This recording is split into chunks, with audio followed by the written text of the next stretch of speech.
ब्रह्मावरुणीन्द्ररुद्रमरुतः स्तुन्वन्ति दिव्यैस्तवैः वेदैः साङ्गपदक्रमोपनिषदैः गायन्ति यं सामगाः ध्यानावस्थिततद्गतेन मनसा पश्यन्ति यं योगिनः यस्यान्तं न विदुः सुरासुरगणाः देवाय तस्मै नमः।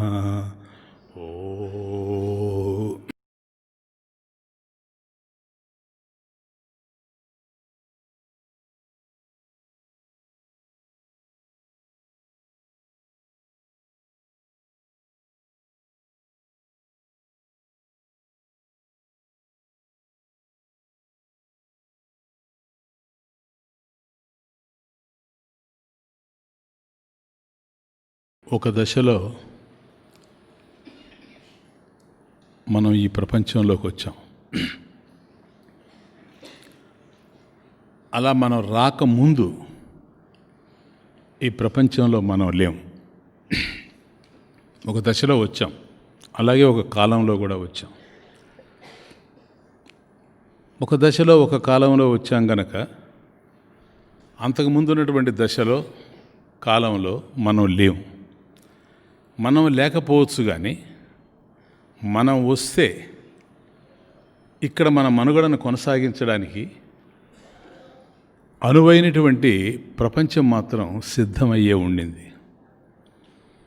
మనమంటూ రావచ్చు ఆకస్మికంగా, మనకు తెలియకుండానే, మన నోటీస్ లేకుండా, మన ప్రయత్నం లేకుండా మనం ఈ ప్రపంచంలోకి వచ్చేసి ఉండొచ్చు. కానీ వస్తే ఇక్కడ జీవించాలి గనక, అలా జీవించడానికి అనుకూలమైనటువంటి వాతావరణం, వనరులు ఇవన్నీ కూడాను ఇక్కడ ముందే తయారై ఉన్నాయి. నేను వస్తే ఈ ప్రపంచంలో ఉండాలి. నేను ఉండాలి అంటే నాకు దేహం ఉండాలి. దేహంతోనే నేను ఉండగలను, కానీ మరొక విధంగా ఉండేందుకు అవకాశం లేదు. ప్రస్తుతానికి నా అస్తిత్వం అనేటువంటిది ఈ దేహం మీద ఆధారపడి ఉంది. కాబట్టి నేను వచ్చేటప్పటికీ ఈ దేహం నాకు సిద్ధంగా ఉంది తల్లి గర్భంలో. కాబట్టి ఈ దేహం నాకు ఇవ్వబడింది. ఆ ఇవ్వబడింది, ఇట్ ఈస్ గివన్ అనేది సంస్కృతంలో ఒక అందమైన పదం దత్తం. దత్తం అంటే ఇవ్వబడింది అని అర్థం. It is given. కాబట్టి ఈ దేహం మనకు ఇవ్వబడింది. ఒకవేళ దేహం ఉండి ప్రాణం లేకపోతే, శవాలకు కూడా దేహాలు ఉంటాయి. కాబట్టి ఒక శవంలాగానే నా దేహం కూడా ఈ ప్రపంచంలో కనుక ఉండుంటే నేను అసలు ఎందుకు వచ్చానో ఈ ప్రపంచానికి అర్థం అనేటువంటిది, పరమార్థం అనేటువంటిది ఉండేందుకు అవకాశం లేదు. కాబట్టి ఏ శరీరం అయితే నాకు ఇవ్వబడిందో ఆ శరీరంలో ప్రాణం కూడా ఇవ్వబడింది. పంచప్రాణాలు ఇవ్వబడ్డాయి. కాబట్టి దానివల్లనే ఫిజియలాజికల్ ఫంక్షన్స్ అన్నీ కూడా మనకు జరుగుతూ ఉన్నాయి. కాబట్టి దేహంలో ఏ విధమైనటువంటి చలనం కలిగినా దానికి కారణమైనటువంటిది ప్రాణశక్తి. ఈ ప్రాణశక్తి మనకు ఉంది. అట్లాగే పంచ ప్రాణాలు పనిచేస్తూ ఉన్నాయి. ఇవన్నీ కూడా ముందే మనం తయారు చేసుకొని ప్రపంచంలోకి రాలేదు. కారణం వీటికి సంబంధించినటువంటి అవగాహన మనకు లేదు. వీటి అవసరం ఉంటుందని కూడా మనకు తెలియదు. కాబట్టి మనమేదో ఒక యాదృచ్ఛికంగా వచ్చేసినట్టు కనపడుతున్నామే కానీ ఈ ప్రపంచానికి ప్రారంభంలో నేను చెప్పేది. కనుక ఎందుకు వచ్చామో, దేనికి వచ్చామో, మనం వచ్చినప్పుడు ఇక్కడ మనకి ఏం అవసరాలో, ఏవి వనరులు కావాలనో ఇవన్నీ మనకు ముందే తెలిసేటువంటి అవకాశం లేదు.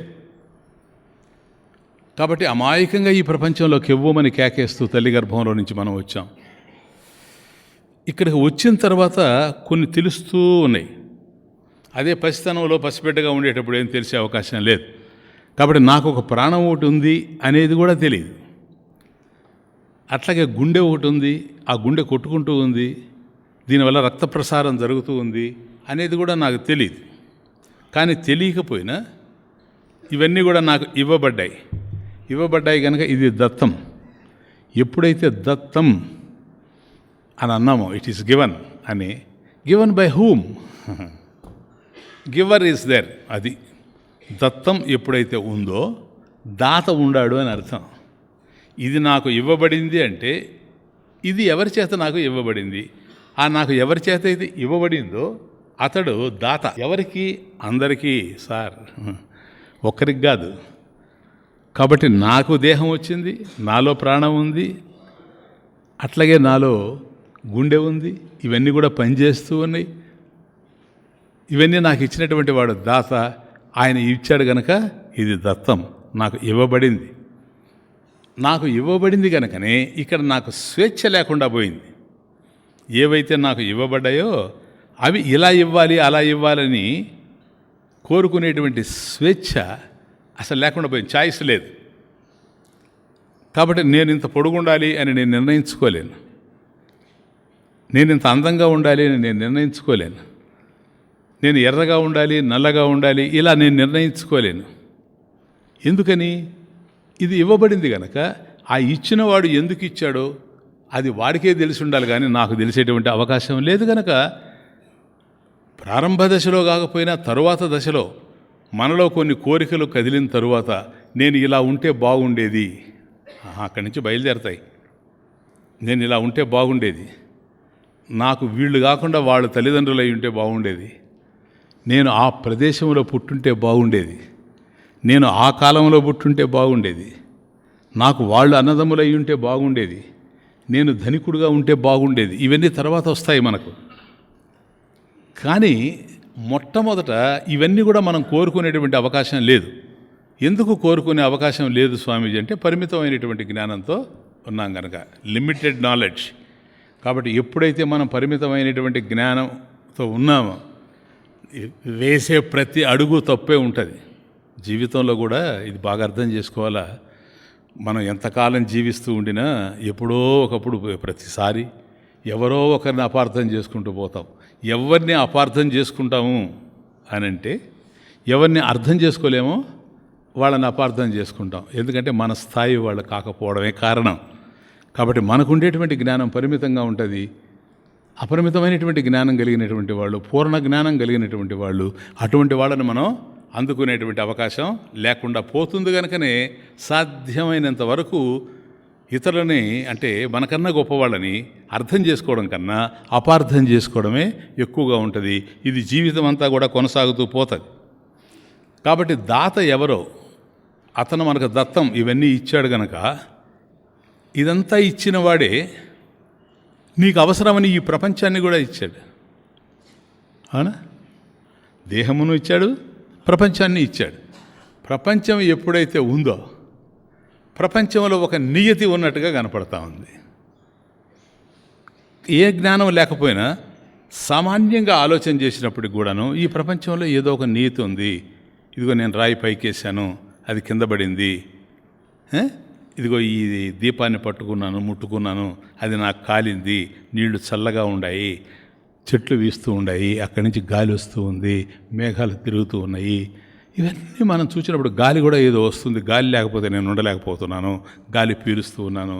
కాబట్టి ఇవన్నీ కూడాను నాకు అవసరాలు అనేది ఎవడైతే నాకు ఇచ్చాడో ఈ దేహాన్ని వాడికే తెలుసు. కాబట్టి ఈ దేహానికి రెండు రకాలుగా, అంటే బాహ్యంలో సంబంధం ఉండాలి, ఆంతర్యంలో సంబంధం ఉండాలి. అది బహిరంగ నియతి, ఇది అంతరంగ నియతి.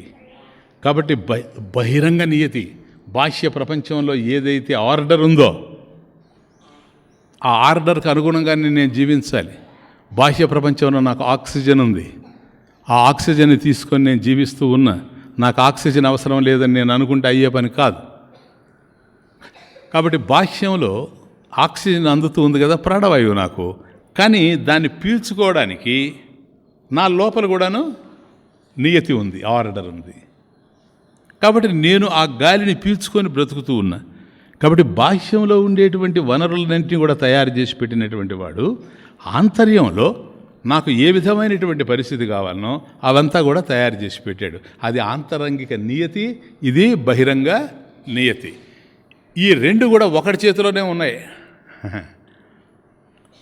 అంతరంగ నీతి కానీ బహిరంగ నీతి కానీ ఒకటి చేతిలోనే ఉన్నాయి. లేక బహిరంగ నీతిని ఒకడు నడిపి ఆ అంతరంగ నీతిని కనుక ఇంకో నడిపేటట్లయితే పరిస్థితి తారుమారైపోద్ది. కాబట్టి ఆ రెంటికి సింక్రనైజేషన్ కుదరదు, ఒక కోఆర్డినేషన్ రాదు.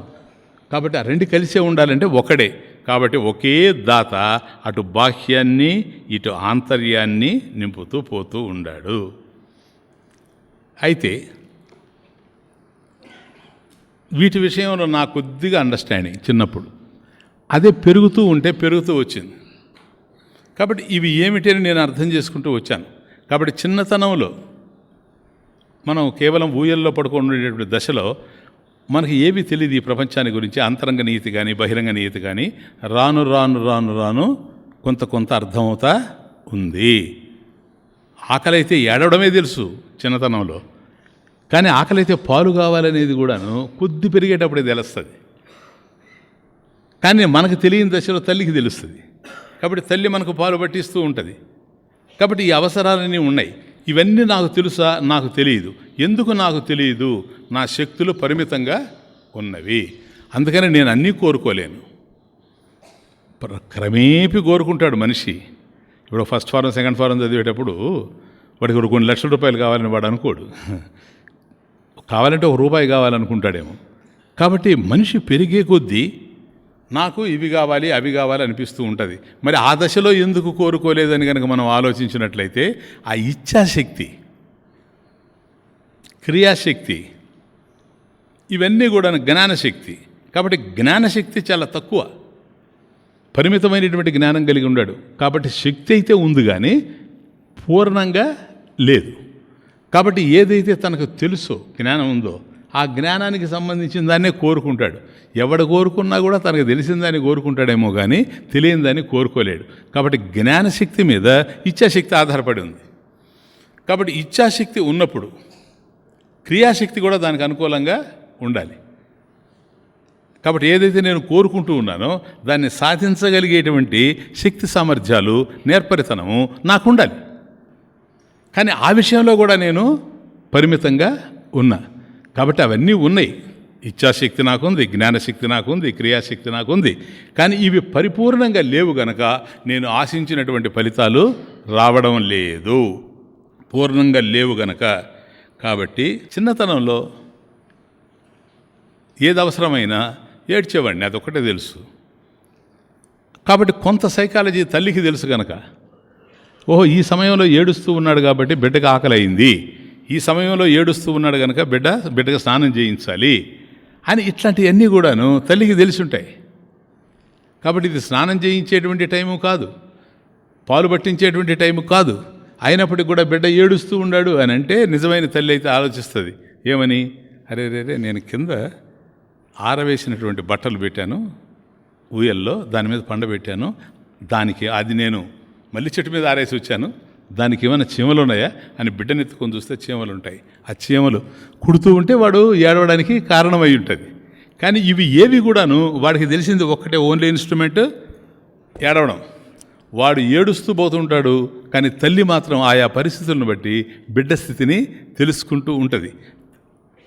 ఇదే కొద్దిగా కొంత స్థాయికి పోయేటప్పటికి, ఎప్పుడైతే మనిషి పరిమితమైనటువంటి శక్తులతో ఉన్నాడో, జ్ఞానశక్తి కానీ ఇచ్ఛాశక్తి కానీ క్రియాశక్తి కానీ, అందువల్ల అర్థం చేసుకోవాల్సిన చోట అపార్థాలు చేసుకునేటువంటి అవకాశం ఉంటుంది. ఒకరిని మనం అర్థం చేసుకోవడంలో ఫెయిల్ అయినాము అని అంటే మాత్రం అది కేవలం బాగా ఆలోచన చేసి చూస్తే మనలో ఉండేటువంటి అసంపూర్ణతే ప్రధానమైనటువంటి కారణమై ఉంటుంది.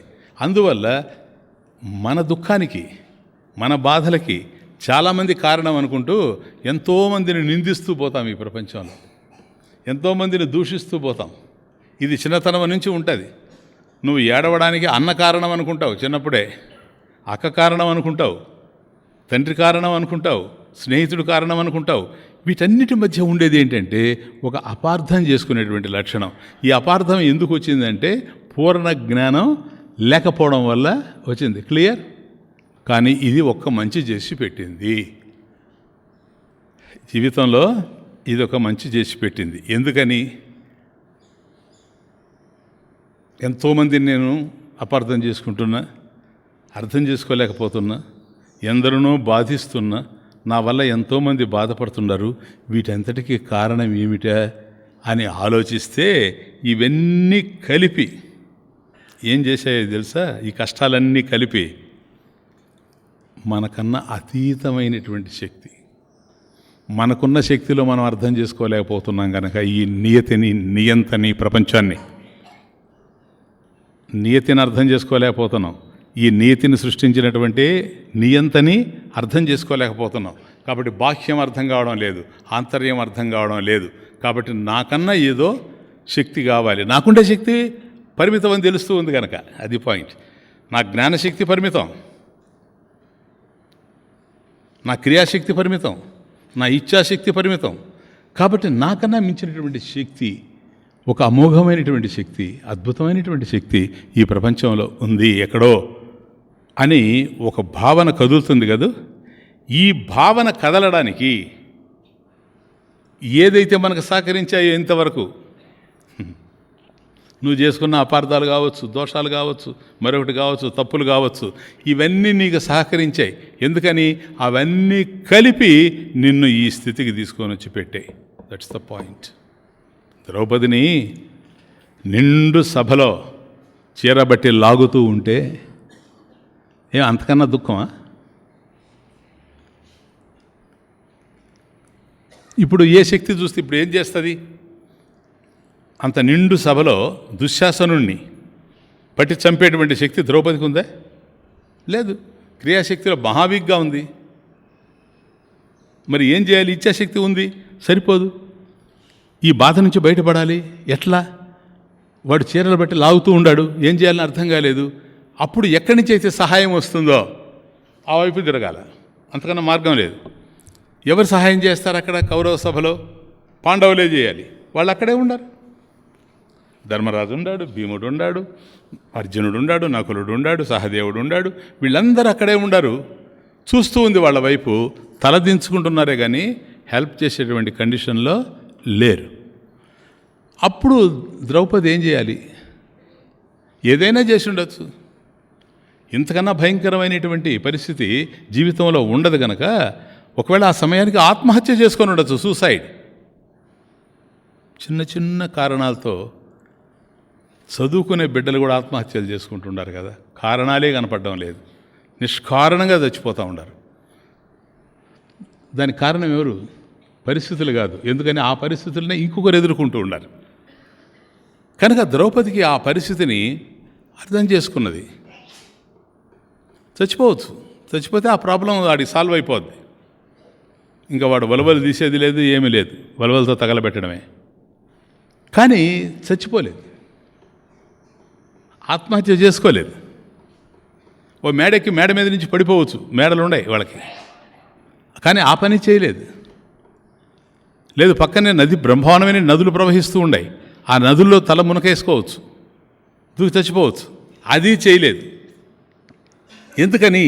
ఒకవైపు తను సహాయం కోసం ఎవరి వైపు అయితే చూస్తూ ఉందో వాళ్ళు నిస్సహాయమైనటువంటి స్థితిలో నిలబడిపోయి ఉంటే, తనను తాను రక్షించుకోలేనటువంటి పరిస్థితుల్లో ఒకవైపు ఉండి మరొక వైపు ఎవరో రక్షిస్తారనుకుంటే వాళ్ళు కూడా రక్షించేటువంటి స్థాయిలో లేనప్పుడు ఎక్కడో ఏదో ఒక అదృశ్య శక్తి తనకన్నా తను నిరీక్షిస్తూ ఉన్నారే సహాయం కోసం ఆ పాండవుల కన్నా అద్భుతమైనటువంటి శక్తి ఏదో ఒకటి ఉంది అనేటువంటి భావన ఆ తల్లికి కలగడం వల్లనే కృష్ణ అన్నది. అంతే. ఎక్కడుండాడు? అక్కడ కృష్ణుడు లేడు. ఇక్కడ ఈ దృశ్యం ఏదైతే ఉందో దృశ్యం మీద తన దృష్టి లేదు. అదృశ్యం, కృష్ణుడు అదృశ్యం, ఎక్కడో ఉన్నాడు. కాబట్టి ఎక్కడో ద్వారకలో ఉండేటువంటి వాడిని కృష్ణ అని ఇక్కడి నుంచి పిలిస్తే ఎందుకని? ఒక్కటి మాత్రం ఆవిడలో దృఢ విశ్వాసం, అకుంఠితమైనటువంటి విశ్వాసం ఉంది. నన్ను నేను రక్షించుకోలేనటువంటి పరిస్థితుల్లో ఉండేటప్పుడు, ఎవరో రక్షిస్తారంటే వాళ్ళు కూడా రక్షించేటువంటి పరిస్థితి లేనప్పుడు, ఎక్కడో ఒక చోట అదృశ్యమైనటువంటి ఒక శక్తి నన్ను కాపాడడానికి సిద్ధంగా ఉంది. సిద్ధంగా ఉంది.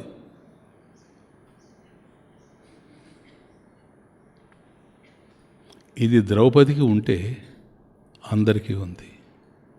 ఏనాయన, రక్షించేటువంటి శక్తి అదృశ్యంగా ఎక్కడో ఉంది అని ఎప్పుడైతే ద్రౌపది అనుకుంటూ ఉందో అది సిద్ధంగానే ఉంది అని అర్థం. అందువల్ల కృష్ణ అని అనగానే ఎక్కడున్నాడో ఏమో నాకు తెలియదు, కానీ ఆ తల్లికి తెలుసు. చీర పొడవైపోతా ఉంది.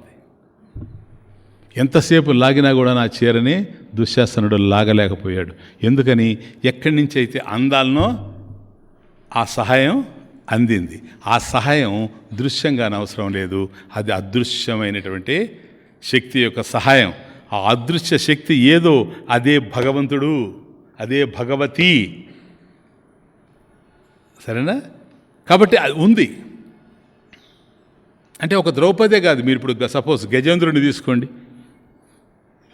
గజేంద్రుడు కరిమకరుల సంగ్రామంలో మహాభయంకరంగా పోరాడిన తర్వాత లావొక్కింతయు లేదు ధైర్యంబు విలోలంబయ్యే అని పాడుతూ ఒక్కసారి ఇంక నీవే తప్ప ఇతఃపరం బెరుగా మన్నింపందగను దీను నిన్ను కావే వరదా అని ఒక్కసారి అంటున్నాడంటే సంరక్షింపు భద్రాత్మక. కాబట్టి నాకు భద్రం కలగాలి జీవితంలో, అందువల్ల భద్రాత్మక. ఎలా వస్తుంది భద్రం ఈ ప్రపంచంలో? నిరంతరం అపాయాలతో నిండిపోయినటువంటి ఈ ప్రపంచం. ఎప్పుడు ఏ క్షణాన ఏం జరుగుతుందో ఊహించలేము ఈ ప్రపంచంలో. అన్నీ సక్రమంగానే ఉంటాయి, ఒక్క క్షణానంతా తారుమారైపోతాయి. గోడలు బండ్లు అవుతాయి, బండ్లు ఓడలవుతాయి. కాబట్టి ఈ పరిస్థితుల్లో నాకు భద్రం అనేటువంటిది ఎక్కడ కలుగుతుంది? నీ వల్లనే కలుగుతుంది. భద్రాన్ని ఇచ్చేటువంటి వాడివి నువ్వే గనక సంరక్షింపు భద్రాత్మక అని అంటే గజేంద్రుడు సిరికిని చెప్పడు. అది బ్యూటీ. అంటే దాని అర్థం ఏంటి? సిరికిని చెప్పడు. పద్యం కాదు ఇంపార్టెంట్. అంటే అమ్మవారికి చెప్పలేదు, లక్ష్మీదేవికి నేను పోయేస్తున్నానని చెప్పలేదు, ఆయుధాలు తీసుకోలేదు. పోయేది మా యుద్ధం. అక్కడ మకరి పట్టుకొని లాగుతూ ఉంది, శక్తి లేదు. అటువంటి పరిస్థితుల్లో గజేంద్రుడిని రక్షించాలంటే ఆయుధాలు ఉండాలి. ఆయుధాలు తీసుకోలేదు. కనీసం వాహనం ఎక్కిపోవాలని అనుకోలేదు. గరుడుని పిలవలేదు. బట్టలు సర్దుకొని పోతాడు ఎవడైనా, అట్లా లేకుండా పైన ఉండేటువంటి పంచె అది జారిపోతూ ఉంటే కూడాను అది జారిపోతే ఉందని ఆ దీనదయాళుడు భక్తవత్సలుడైనటువంటి భగవంతుడు అనుకోలేదు. తీరా వచ్చాడు, గజేంద్రుని రక్షించాడు. అంటే ఏంటి? కావవే వరద సంరక్షింపు భద్రాత్మక అని ప్రార్థన చేసిన సమయంలో అక్కడ సిద్ధంగా ఉండాలనా లేదా? ఇక్కడేమన్నా ఉండాడా? సిద్ధంగా ఉండాడు. ద్రౌపదికి ఎక్కడో సిద్ధంగా ఉండాడు. చూడండి తమాషా, చూడండి. ద్వారకలో ద్రౌపది కోసం సిద్ధంగా ఉండేటువంటి వాడు వైకుంఠంలో గజేంద్రుడి కోసం సిద్ధంగా ఉండాడు. సాధ్యంగా కాదు, ఈ సీ ద పాయింట్. సిద్ధంగా ఉండాడు. సిద్ధంగా ఉండాడు కనుకనే ఇక్కడికి రాగలిగాడు. కాబట్టి ఒక్క ద్రౌపదికి ద్రౌపదిని రక్షించినటువంటి వాడు, గజేంద్రుని రక్షించినటువంటి వాడు, వేరువేరు కాలాల్లో వేరువేరు ప్రదేశాల్లో వేరువేరు పరిస్థితుల్లో ఇలా రక్షిస్తూ వస్తున్నాడంటే ఏమి? గజేంద్రుని రక్షిస్తే నిన్నెందుకు రక్షించడు? ద్రౌపదిని రక్షిస్తే నిన్నెందుకు రక్షించడు? వాళ్ళ కోసం సిద్ధంగా ఉండేటువంటి వాడు అందరి కోసం సిద్ధంగా ఉండాడు. కాకపోతే వాళ్ళు పిలిచారు, మనం పిలవలేదు. పిలవకపోతే ఎవరూ రారు. ఎందుకని? పిలవని వాడిని పిలిస్తే, పిలవని వాడు వస్తే ఎందుకు వచ్చావంటే ఏం చెప్పాలి సమాధానం? మనమేం అన్నోళ్ళం కాదు, అంత తెలియగలవాళ్ళమే మనం. కాబట్టి పిలిస్తే కానీ రాడు. కాబట్టి పిలవాల. ఈ పిలవడం ఏదైతే ఉందో ఇది శ్రద్ధ, ఇది విశ్వాసం. పీలుస్తాము అనేటువంటి గాలిని పీలుస్తాం మనం అనే ఆశ ఉండడం వల్లనే గాలిని విడుస్తాం. గాలిని విడుస్తాము అనేటువంటి విశ్వాసం ఉండడం వల్లనే గాలిని పీలుస్తాం. కాబట్టి నేను గాలిని వదిలాను, మళ్ళీ పీలుస్తాను. అసలు నేను పీల్చలేనని తెలిస్తే వదలను అసలు. కాబట్టి పీల్చగలను అనేటువంటి నమ్మకం ఉండడం వల్లనే గాలిని విడుస్తాను. విడవగలను అనేటువంటి నమ్మకం ఉండడానికి గాలిని లోపలికి పీలుస్తాను. ఎందుకంటే లోపల ఆగిపోవచ్చు, బయట ఆగిపోవచ్చు. యావత్ పవనం నివసతి దేహే తావత్ పృచ్ఛతి కుశలంగేహే. అది తిరుగుతూ ఉండాలి, ఎక్కడ ఆగడానికి అవకాశం లేదు. గతవతి వాయవ దేహాపాయే. కానీ ఇలా గాలిని పీలుస్తూ గాలిని వదులుతూ పోతున్నటువంటి దశలో ఎక్కడో ఒక్కచోట ఈ శ్వాస ప్రశ్వాసల మధ్య ఒక్కచోట ఏదో ఉంది. ఏమిటది అని అంటే అదే ఆఖరి శ్వాస. కాబట్టి శ్వాసలు పీలుస్తూ ఉంటాం, శ్వాసలు వదులుతూ ఉంటాం. ఒక దశలో ఒక్కచోట మాత్రం ఇంక నేను శ్వాసను పీల్చలేను. ఎందుకని? శ్వాసను వదిలే అవకాశం కూడా లేదు గనక. అక్కడ ఒకవేళ నాకు ఉపయోగపడితే ఎవరు ఉపయోగపడాలా చెప్తా. ఎంతోమందిని అట్లా ఉద్ధరించినటువంటి సన్నివేశాలు కూడా ఉన్నాయి, చనిపోయిన వాళ్ళని బ్రతికించినటువంటి సన్నివేశాలు కూడా. అటువంటి చోట నాకు ఉపయోగపడేది కేవలం భగవంతుని యొక్క దయ, భగవతి యొక్క దయ. అదే అదృశ్య శక్తి, అదే నన్ను కాపాడాలి తప్ప ఇంకోటి కాపాడేందుకు అవకాశం లేనే లేదు. కాబట్టి ఆ దశ ఏదో అంటే ఎవరి దగ్గర నుంచి సహాయం అందేటువంటి అవకాశం లేనప్పుడు ఒకే ఒక చోట నుంచి సహాయం అందాలి. అందితే నేను నిలుస్తాను, అందకుంటే నిలవకుండా పోతాను. క్లియర్ స్వామీజీ? మరి అప్పుడు పిలిస్తే అప్పుడు అందిస్తాడు కదా శ్వాస. అవును, ఓకే. అందరి జీవితంలో జరుగుతున్నది, నీ జీవితంలో ఎందుకు జరగదు? నా జీవితంలో ఎందుకు జరగదు? మరి అటువంటి శక్తి నేను ఎప్పుడు పిలవాలి, ఎలా పిలవాలి? ప్రాణం పోయేటప్పుడు పిలవలేము, అది అయ్యే పని కాదు. కాబట్టి ఎప్పుడూ పిలవడానికి అవకాశం ఉండాలి. చనిపోయేటప్పుడు మనిషి బ్రతకాలంటే గాలి పీల్చాలి. అలా చనిపోయేటప్పుడు నేను గాలి పీలుస్తానులే అని జీవితం అంతా పీల్చకుండా ఉంటే ఆ చనిపోయేటప్పుడు వాడు పీల్చేది ఏమీ లేదు. అర్థమైందా? నిత్యం నిరంతరం గాలి పీలుస్తూ ఉన్నాడు కనుకనే ఆ చివరిలో ప్రార్థిస్తే భగవంతుని కృప ఉంటే గాలి పీల్చేటువంటి అవకాశం ఉంటుంది. అప్పుడు మనం ప్రార్థిస్తాం, భగవతీ భవభంగకరీ.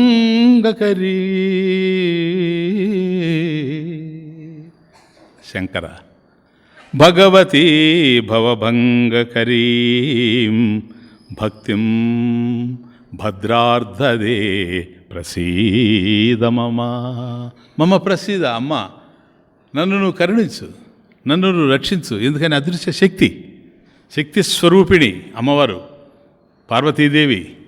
అందుకని ఆమెను అంటున్నాడు భగవతీ.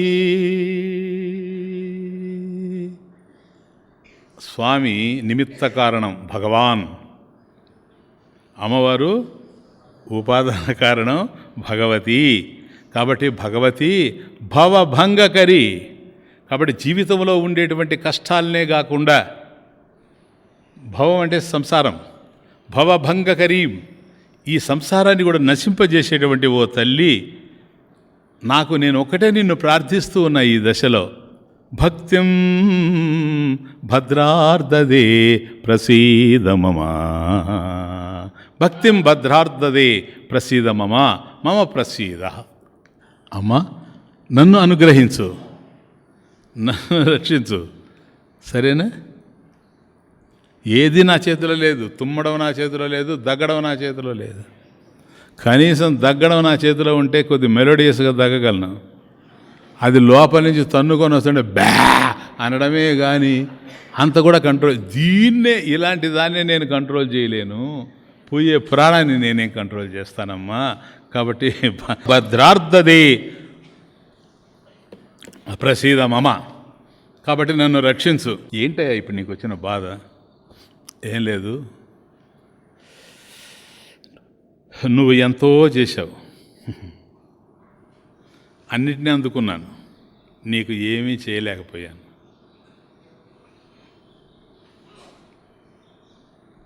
ఇప్పుడు చిన్నప్పటి నుంచి తల్లిని బాధ పెడుతూ వస్తాం, తండ్రిని బాధ పెడుతూ వస్తాం. కొద్ది అనుష్ఠానంలో చెప్పాలంటే తీరా వాళ్ళు చచ్చిపోతారు చూసారా, తల్లి కానీ తండ్రి కానీ, ఆ శ్మశానంలో తగలబెట్టేటప్పుడు ఆ బిడ్డకి ప్రత్యేకంగా ఉండేటువంటి దుఃఖం వేరే, ఇతరులకు ఉండే దుఃఖం వేరే. ఇతరులకు ఉండేటువంటి దుఃఖం ఏంటంటే మా తండ్రి చచ్చిపోయాడు, మా తల్లి చచ్చిపోయింది అనేటువంటి బాధ. కానీ బిడ్డకి ఏముంటుందంటే, అమ్మా నన్ను కన్నది నువ్వు అని పక్కోడు అనుకోలేడు, బిడ్డ అనుకునేది. పెంచింది నువ్వు, పోషించింది నువ్వు, విద్యాబుద్ధులు చెప్పించింది నువ్వు, ఎంతెంతో చేశావు నా జీవితానికి. కానీ నిన్ను అప్పుడు అలా బాధ పెట్టాను, ఇప్పుడు ఇలా బాధ పెట్టాను, అప్పుడు అలా బాధ పెట్టాను, తెలియక నిన్ను అపార్థం చేసుకున్నాను. ఈరోజు నువ్వు నా చేయి దాటిపోయావు. ఇప్పుడు నేను ఏం చేసి ఉపయోగం లేదు, ఏమి దుఃఖించి ఉపయోగం లేదు, నాకు అందకుండా పోయావు తల్లి. కాబట్టి ఏం చేయమంటావయ్యా? అమ్మ క్షమస్వ. అది దేవి అపరాధ క్షమాపణ స్తోత్రం. కాబట్టి నేను ఎన్నో చేశాను, అన్నీ ఇన్ని కాదు. కాబట్టి ఆ అపరాధాలన్నీ ఏవైతే ఉన్నాయో ఇవన్నీ తెలిసి చేసినవి కావు, కానీ తెలిసి చేసినా తెలియక చేసిన జీవితంలో చేసినవే గనక అమ్మ నన్ను క్షమించు తల్లి, క్షమస్వ, నన్ను క్షమించు. ఇంతకన్నా నేను చేయగలిగింది ఏమీ లేదు ఈ దశలో. ఎందుకని ఎంతో చేయాలని నాకు ఉంది, కానీ ఏది చేసేటువంటి అవకాశం లేనటువంటి పరిస్థితిలో నేను ఉన్నాను గనక. భూమౌ స్ఖలిత పదానాం భూమిరేవావలంబనం, భూమౌ స్ఖలిత పదానాం భూమిరేవావలంబనం, త్వయి జాతాపరాధానాం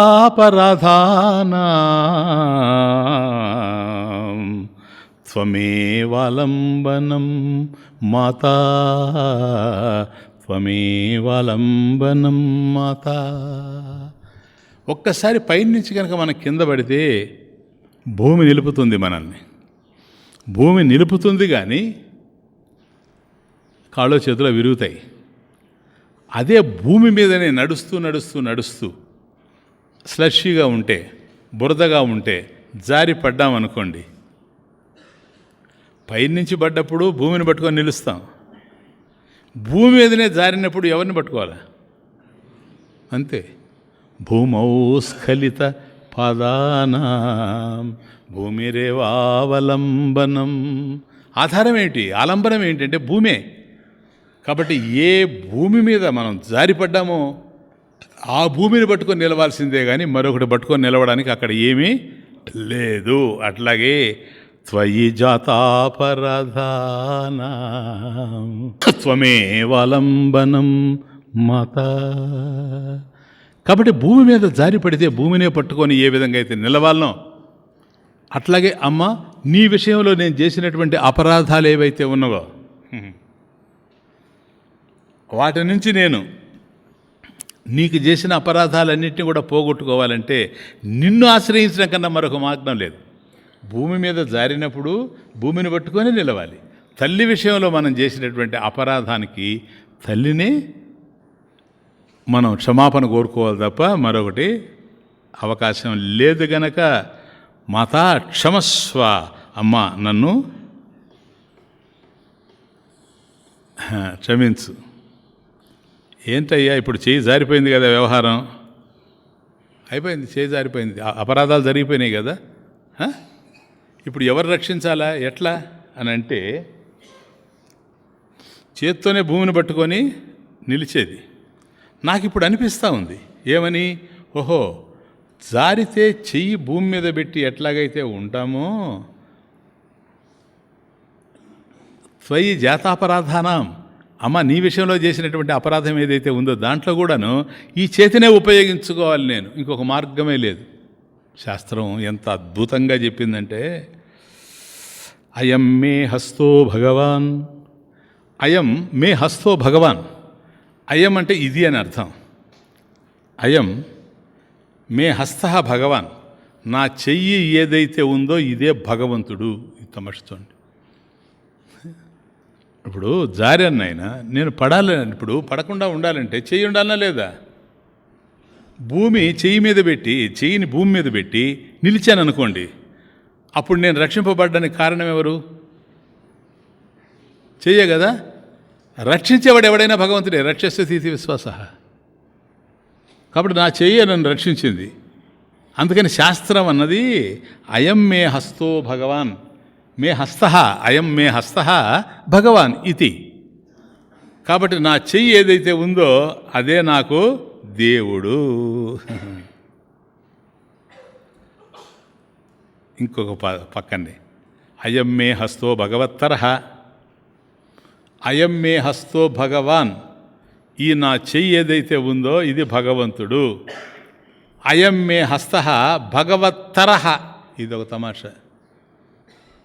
ఈ చెయ్యే భగవంతుడు అంటే ఎందుకనయ్యా, ఎట్లాగూ జారిపోయిన అపరాధం చేశాను, నిలవాలంటే చేయి పెట్టి నిలవాలి గనక, ఈ చేతి వల్లనే నేను నిలబడ్డాను గనక, రక్షించేది ఏదైనా కూడా భగవంతుడే కాబట్టి అదృశ్యమైనటువంటి శక్తే గనక, తీరా పడి జారినప్పుడు నేను ఈ చేతి వల్ల పడకుండా నిలుస్తానని నేను అనుకోలేదు, ఇది రక్షించింది కనుక అయం మే హస్తో భగవాన్. బాగుంది. ఇంకొక మాట అన్నాడు మళ్ళీ, అయం మే హస్తో భగవత్తరః, మే హస్త,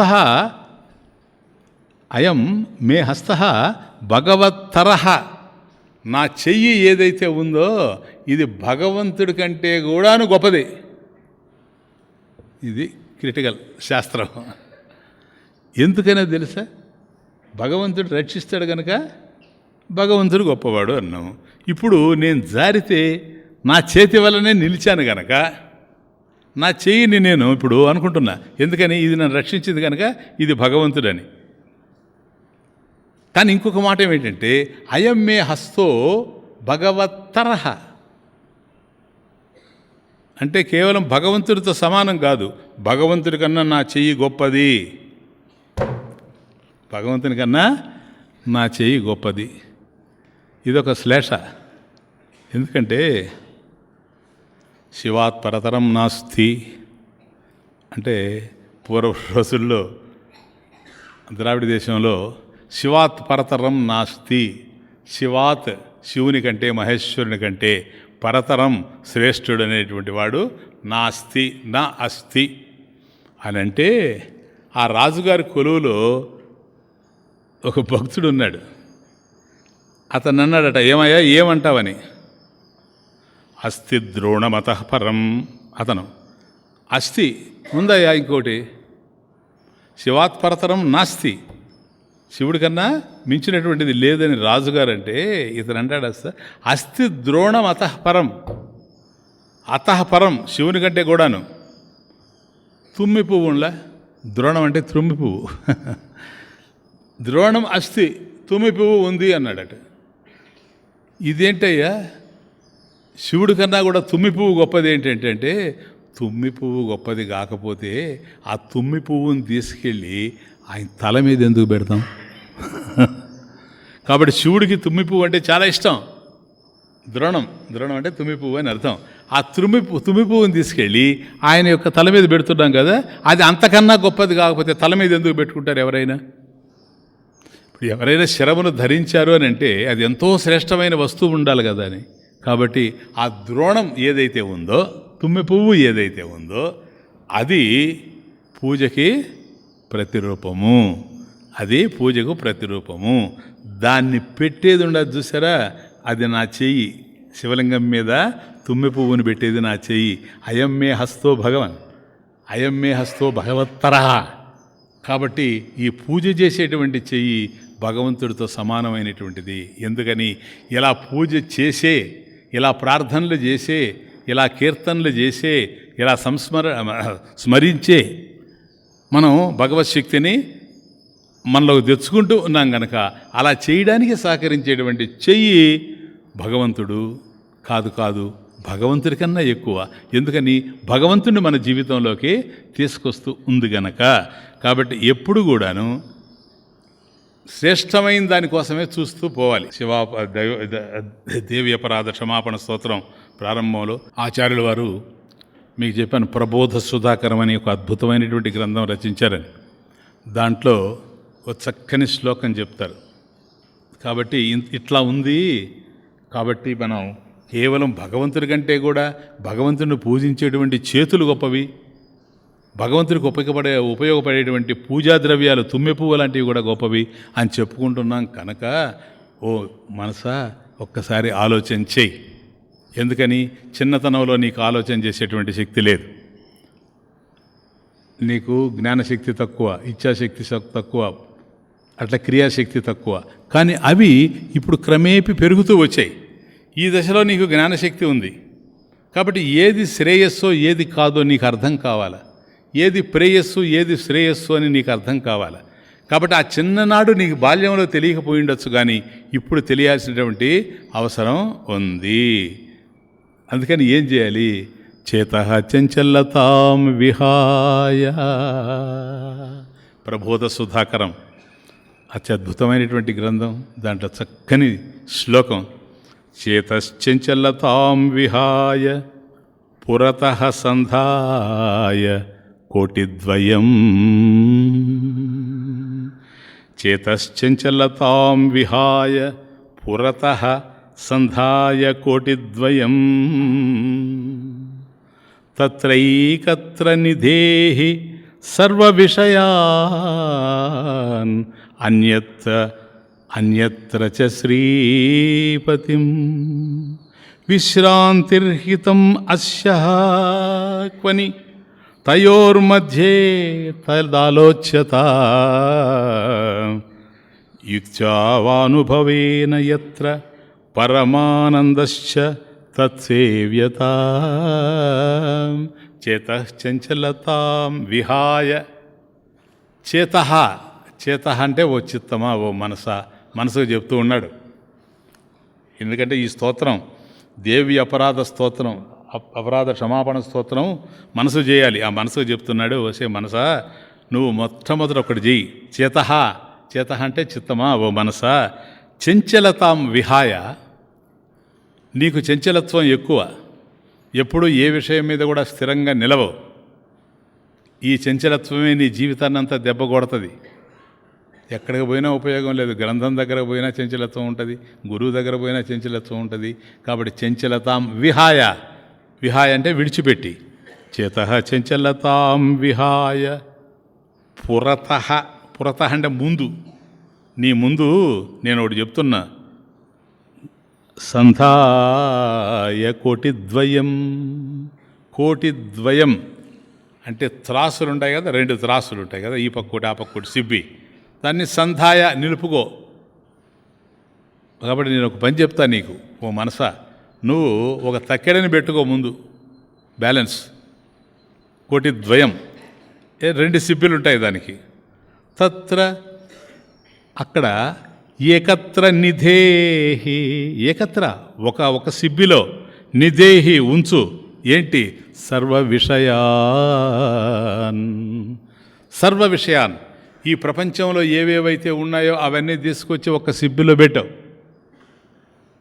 ధనమా పెట్టు, భూములా పెట్టు, బంధువులా పెట్టు, చుట్టరికాలా పెట్టు, నీకు ఏమేమైతే ఉన్నాయో బంగారంతో సహా అంతా తీసుకొచ్చి ఒక్క సిబ్బిలో పెట్టు.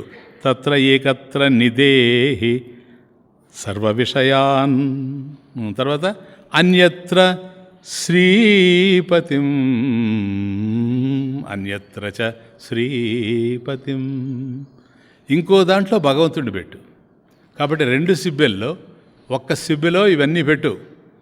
సమస్తమైనటువంటి విషయాలు, సర్వ విషయాన్ అన్యత్ర. కాబట్టి ఈ ప్రపంచంలో ఏవేవైతే సుఖాలను నువ్వు అనుకుంటూ ఉన్నావో, ఏవి లభ్యమైతే జీవితంలో మళ్ళీ కష్టాలు ఉండకూడదని నువ్వు అనుకుంటావో, ఏవి ప్రాప్తిస్తే మళ్ళీ రెండవ దాన్ని పొందాల్సినటువంటి అవసరం లేదని నువ్వు అభిప్రాయపడుతూ ఉన్నావో, అవన్నీ ఒక సిబ్బిలో పెట్టు. 2వ సిబ్బిలో శ్రీపతిం, భగవంతుడి 2వ సిబ్బిలో పెట్టు. విశ్రాంతిర్హిత హితం అస్య నోక్వను తయోర్మధ్యే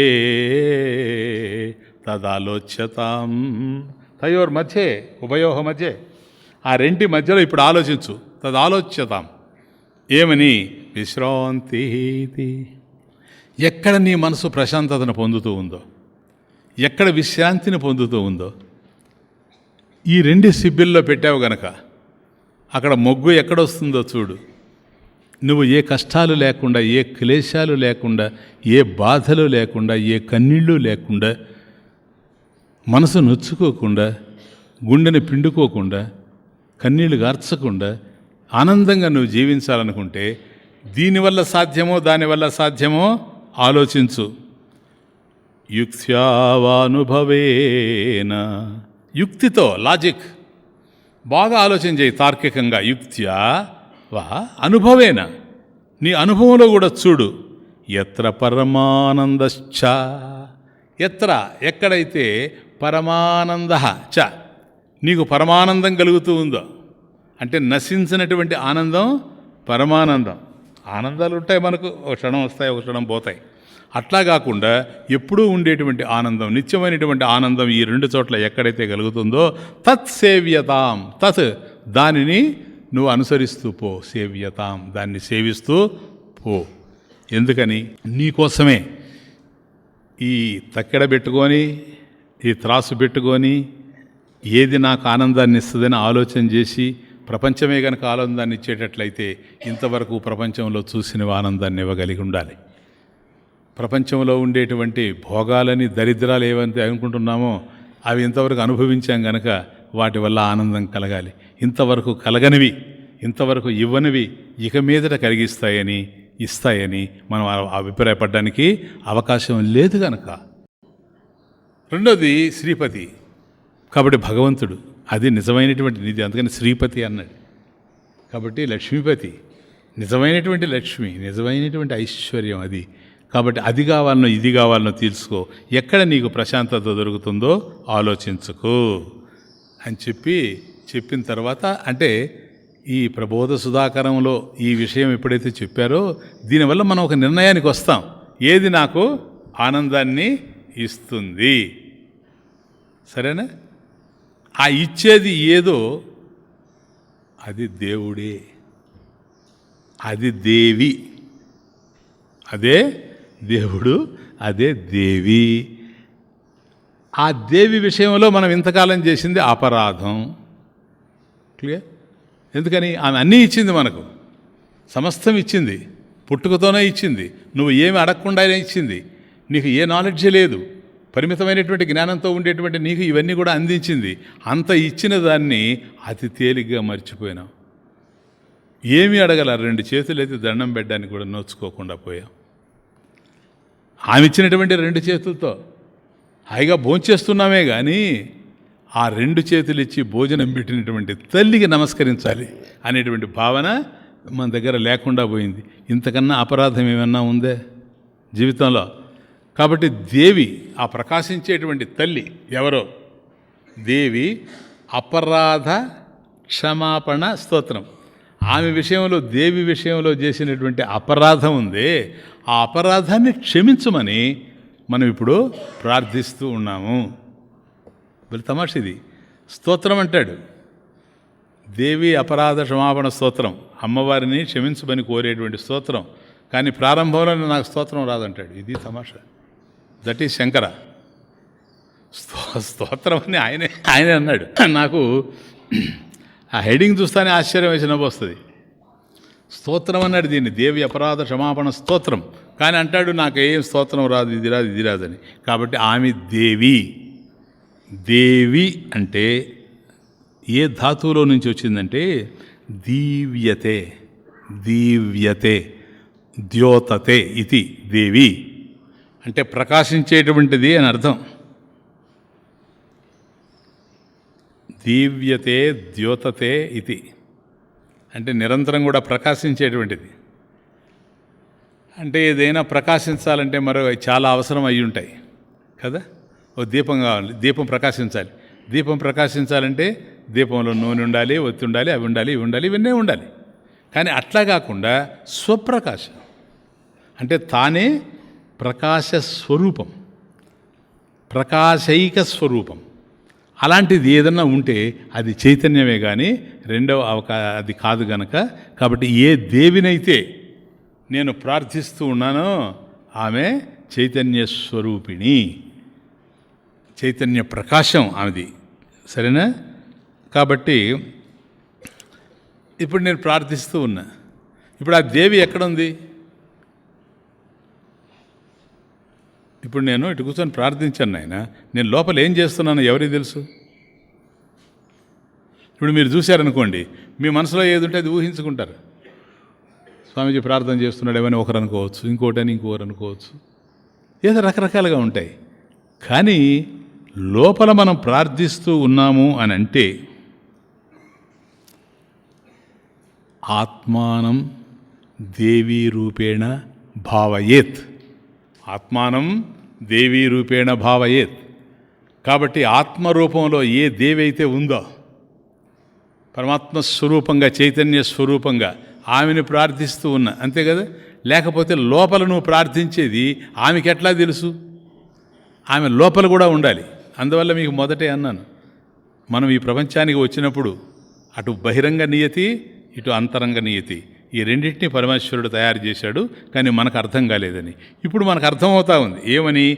దేవి ప్రకాశించేటువంటిది ఎక్కడ ప్రకాశిస్తూ ఉంది? ఎక్కడ ఏ ప్రకాశం ఉండినా ఆమె ఆధారంగా ఉంది. నా చెవుల్లో ప్రకాశం ఉంది, అందుకని నేను వినగలుగుతున్నా. నా నోటిలో ప్రకాశం ఉంది, నేను మాట్లాడగలుగుతున్నా చైతన్యం. నా కళ్ళలో ప్రకాశం ఉంది, నేను చూడగలుగుతూ ఉన్నా. నా మనసులో ప్రకాశం ఉంది, చైతన్య జ్యోతిష అవిభాసితస్య మనసహ మనన సామర్థ్యం. కాబట్టి నేను ఆలోచించగలుగుతూ ఉన్నా. ఇవన్నిటికీ కారణం ఏంటంటే నాలో ఒక శక్తి స్వరూపిణి ఉంది. ఆ శక్తే చైతన్య శక్తి, అదే ఆత్మశక్తి. కాబట్టి ఆత్మానం, కాబట్టి మన ఆత్మని దేవీ రూపేణ భావయేత్. కాబట్టి దేవి అంటాం, ఇప్పుడు అమ్మా మాత అంటాం. ఆ మాత అంటే ఎవరంటే చైతన్యమే, ఆత్మస్వరూపమేనని అర్థము. కాబట్టి వ్యవహరతి సర్వభూతేషు, కేవలం నా ఒక్కరిలోనే కాదు, అంతటా ఆత్మతయా ద్యోతవే. కాబట్టి అందరిలో కూడా ఉంది తానే. కాబట్టి ఎవరిలో ఏ విధమైనటువంటి చైతన్యం కలిగినా దానికి ఆధారమైనటువంటిది తల్లియే. ఆమె క్రీడతి సర్గాదిభిః, సర్గాదిభిః ఈ సృష్టి స్థితి లయాలు ఏవైతే ఉన్నాయో సర్గాదిభిః వాటిలో అప్రయత్నంగా క్రీడించేటువంటి తల్లి. కాబట్టి ఆమె యొక్క ప్రయత్నం పెద్దగా లేకుండానే సృష్టి జరిగిపోతుంది, స్థితి జరిగిపోతుంది, లయం జరిగిపోతుంది. సన్నిధి మాత్రేణ, కేవలం సన్నిధి మాత్రేణ సమస్తం కూడా నడిచిపోతూ ఉంటాయి. అటువంటి తల్లి నా అదృష్టవశాత్తు నాలో ఉంది. అదే అంత మహాత్మురాలు, అంత దైవశక్తి ఈరోజు నాలో ఉంది. కాబట్టి సృష్టి కారణము ఆమె. ఇటువంటి తల్లిని నేను ఎట్లా ఆశ్రయించాలి? అది ప్రశ్న. చేసేసాను తప్పులు, అపరాధాలు, నాకు మించినోడు లేదు చేయడానికి, చేసేసాను, అయిపోయింది. ఇప్పుడు ఆమెని నేను ఏ విధంగా ఆశ్రయించాలి? అమ్మా నేను ఆశ్రయిస్తున్నా, చూడు ప్లీజ్. న మంత్రం నో యంత్రం తదపి చ న జానే స్తుతిమహో న చాహ్వానం ధ్యానం తదపి చ న జానే స్తుతి కథా న జానే ముద్రాః న జానే ముద్రాస్తే తదపి చ న జానే విలపనం పరం జానే మాతా స్వదనుసరణం క్లేశహరణం. కాబట్టి ఇప్పుడు ఆమెను ఆశ్రయించాలి, తల్లిని ఆశ్రయించాలి. ఆచార్యుల వారు స్టార్ట్ అవుతూ ఉండారు. ఇప్పుడే అన్నాం కదా, ఆత్మానం దేవీ రూపేణ పూజయేత్ అని. కాబట్టి ఆత్మ ఏదైతే ఉందో, అమ్మవారు ఆత్మరూపంలో ఉందని ప్రార్థన చేస్తూ ఉన్నాము. ఆమెను ఎట్లా ఆశ్రయించాలి, ఆత్మ ఎక్కడుందని ఆశ్రయించాలి, ఎలా ఆశ్రయించాలి, ఏ విధంగా ఆశ్రయించాలి అని అన్నప్పుడు నాకు తెలియదు. కానీ చాలామంది ఆశ్రయిస్తూ ఉండరు. ఇప్పుడు దేవి నవరాత్రులు వచ్చేస్తున్నాయి కదా, వస్తే రేపు బ్రహ్మాండంగా చేస్తారంతా, బాగుంది. దేవి నవరాత్రులు జరుపుతాం కదా. మరి ఈ దుర్గాష్టమి, మహానవమి, అట్లాగే విజయదశమి, ఇవన్నీ కూడా మనం జరుపుతూ ఉన్నాం, వాళ్ళందరూ చేస్తూ ఉన్నారు. కానీ నేను కూడా అలాగే చేయాలా? చేయాలి. ఎలా చేయాలి? వాళ్ళు చేసినట్టే చేయాలి. వాళ్ళు ఏం చేశారు నాకు తెలిస్తే కదా. That is the point. నా మంత్రం అంటే అమ్మ నిన్ను ఆశ్రయించాలి అని ఉంది, నీ మార్గంలో చరించాలి అని ఉంది, నా అపరాధాలు నీకు చెప్పుకోవాలని ఉంది. కానీ నా మంత్ర, అది నా మంత్రం, నా మంత్ర, మంత్ర బోధత్వాద్వా మంత్ర, అది అంటే మంత్ర అంటే అమ్మవారి పేరు కూడా మంత్ర. ఎందుకు వచ్చిందంటే మంత్రాల ద్వారా, బోధత్వాత్ మంత్రాల ద్వారా తెలియబడేది, మంత్రాల ద్వారా తెలియబడేది, మంత్రబోధత్వాద్వా మంత్ర. కాబట్టి అమ్మవారు మంత్రం. కాబట్టి అమ్మవారు నాకు తెలియదు, అమ్మవారు ఏంటో నాకు అర్థం కాదు, అమ్మవారిని పొందేటువంటి మార్గము తెలియదు. అయ్యా ఆమె మంత్రస్వరూపిణి, మంత్రస్వరూపిణైనటువంటి తల్లిని మంత్రము ద్వారా నువ్వు పొందొచ్చు, మంత్రబోధత్వాద్వా. కాబట్టి మంత్రముల ద్వారా తెలిసేటువంటి ఆమె కనుక మంత్రాల ద్వారా నువ్వు పొందొచ్చు. పైగా మంత్ర అన్నప్పుడు మననాత్ త్రాయితే ఇది మంత్ర, మననం చేసేటువంటి వాడిని రక్షించేటువంటిది మంత్రము. కాబట్టి ఆమె మంత్రస్వరూపిణి. పైగా ఆమెని మంత్రాల ద్వారా నువ్వు పొందొచ్చు. ఎవరైతే ఆ మంత్రాలని జపిస్తారో వాళ్ళని ఆమె రక్షిస్తుంది. త్రాయతే, మననాథ్ త్రాయతే ఇది మంత్ర అని అంటే, అయ్యా నాకు రాదు. ఎందుకని? మంత్రాలు రావు కదా. ఏడు నాకు మంత్రాలే రావు, ఏం చేసేది? ఊరికే జ్ఞాపకం వస్తుంది. ఒక్కొక్కరికి ఒక్కొక్క ఆలోచనలు. ఒకడు ఉండేవాడట, పాపం వాడికి ఏమీ చదువు పెద్దగా రాదు, పైగా ప్రతిదీ మర్చిపోయేవాడు. ఎంత మతిమరుపో చెప్పడానికి లేదు. కానీ వాడి దగ్గర ఒక చిన్న పుస్తకం ఉండేది, దాంట్లో కొన్ని మంత్రాలు అవి ఇవి ఉండేవి, వాటి అర్థాలు ఉండేటువంటివి. ఇప్పుడు మనం రాస్తున్న బుక్స్ అట్లాంటివి ఉంటే అది పెట్టుకొని ఉండేవాడు, చిన్న పుస్తకం పెట్టుకొని మధ్యాహ్నం ఒక చోటకి వెళ్ళేవాడు. అంటే ఒక ఫ్యాక్టరీలో పనిచేస్తాడు. మధ్యాహ్నం వాళ్ళకి ఒక అర్ధ గంట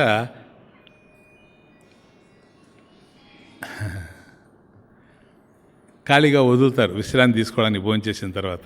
అప్పుడు అందరూ పోయి ఏదేదో మాట్లాడుకుంటారు రాజకీయం. కానీ వీడు భక్తుడు కనుక అది దగ్గర పెట్టుకొని అవన్నీ కూడుకొని చదువుకుంటూ ఉండేవాడు. రోజు ఒక అర్ధ గంట. ఇది లేకపోతే వాడికి మనశ్శాంతి ఉండదు. అంత చక్కగా అసాధన చేసుకుంటూ ఉండేవాడు. ఒకరోజు ఇంటి దగ్గర ఇది మర్చిపోయి వచ్చాడు. ఏది? పుస్తకం. భోజనం అయిపోయింది. ఆ తర్వాత వెళ్ళి కూర్చున్నాడు. కూర్చొని సంచిలో నుంచి తీస్తే పుస్తకం లేదు. అరే పుస్తకం లేదు. ఇప్పుడు ఇంటికి పోయి రావాలంటే 1.5 గంట పడుతుంది. ఇక్కడ ఉండేది హాఫ్ అన్ అవర్ టైము. రోజు చదువుకునేవాడు. ఇప్పుడు ఏం చేయాలనో వాడికి అర్థం కాలేదు. అప్పుడు విలపనం వస్తుందిలే. అప్పుడు ఏడుస్తూ ఉన్నాడట, హే భగవాన్, ఎంత పొరపాటు చేశాను, నేను తెచ్చుకోలేదు, ఎట్లా ఈరోజు నేను నిన్ను ప్రార్థన చేసే అవకాశం లేదు కదా, భోజనం అయితే చేశాను కానీ ప్రార్థన చేసే అవకాశం లేదే, ఎలా ఎలా ఎలా ఎలా అని ఆలోచించుకుంటూ ఏడుస్తూ ఉన్నాడు వాడు. ఈరోజు వృధా అయిపోయింది కదా అని. అది భక్తి, అది శ్రద్ధ. అలా ఏడుస్తూ ఉంటే వాడికి ఒక థాట్ వచ్చింది. తమాషా, నాకు ఇప్పుడు జ్ఞాపకం వస్తుంది. వెంటనే వాడు పెట్టుకొని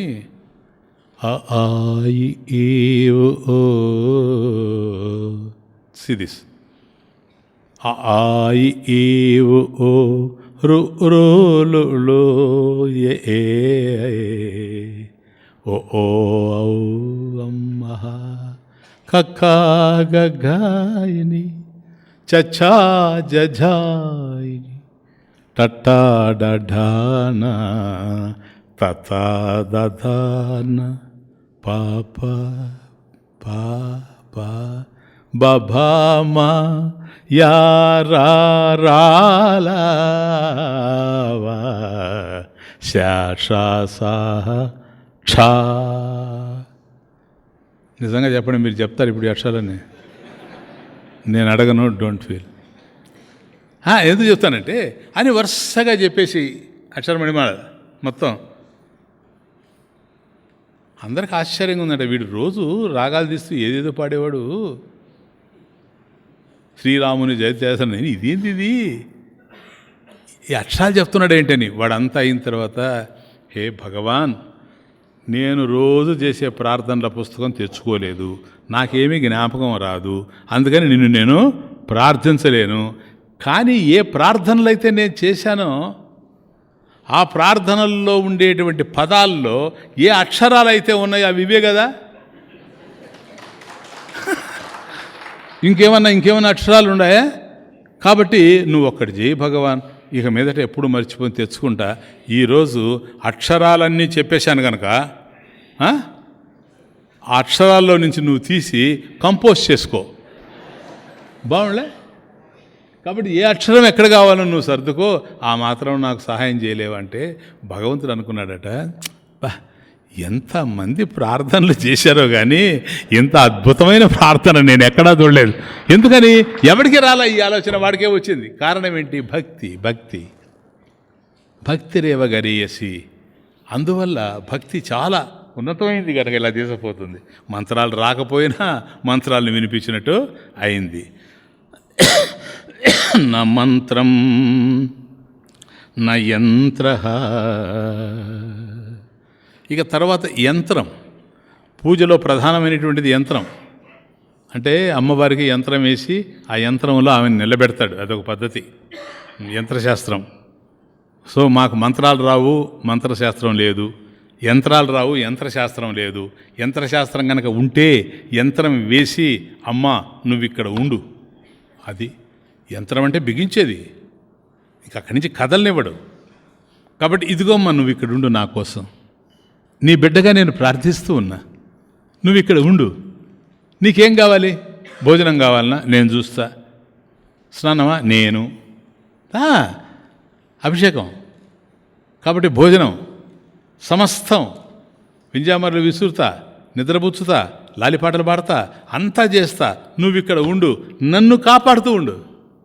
అది నువ్వు ఇక్కడ ఉండాలి, నీకు కావలసినవన్నీ నేను చూస్తా, కానీ నువ్వు మాత్రం నన్ను కాపాడుతూ ఉండాలి, ఇక్కడ ఉండిపో అని యంత్రాన్ని తయారు చేస్తారు. కానీ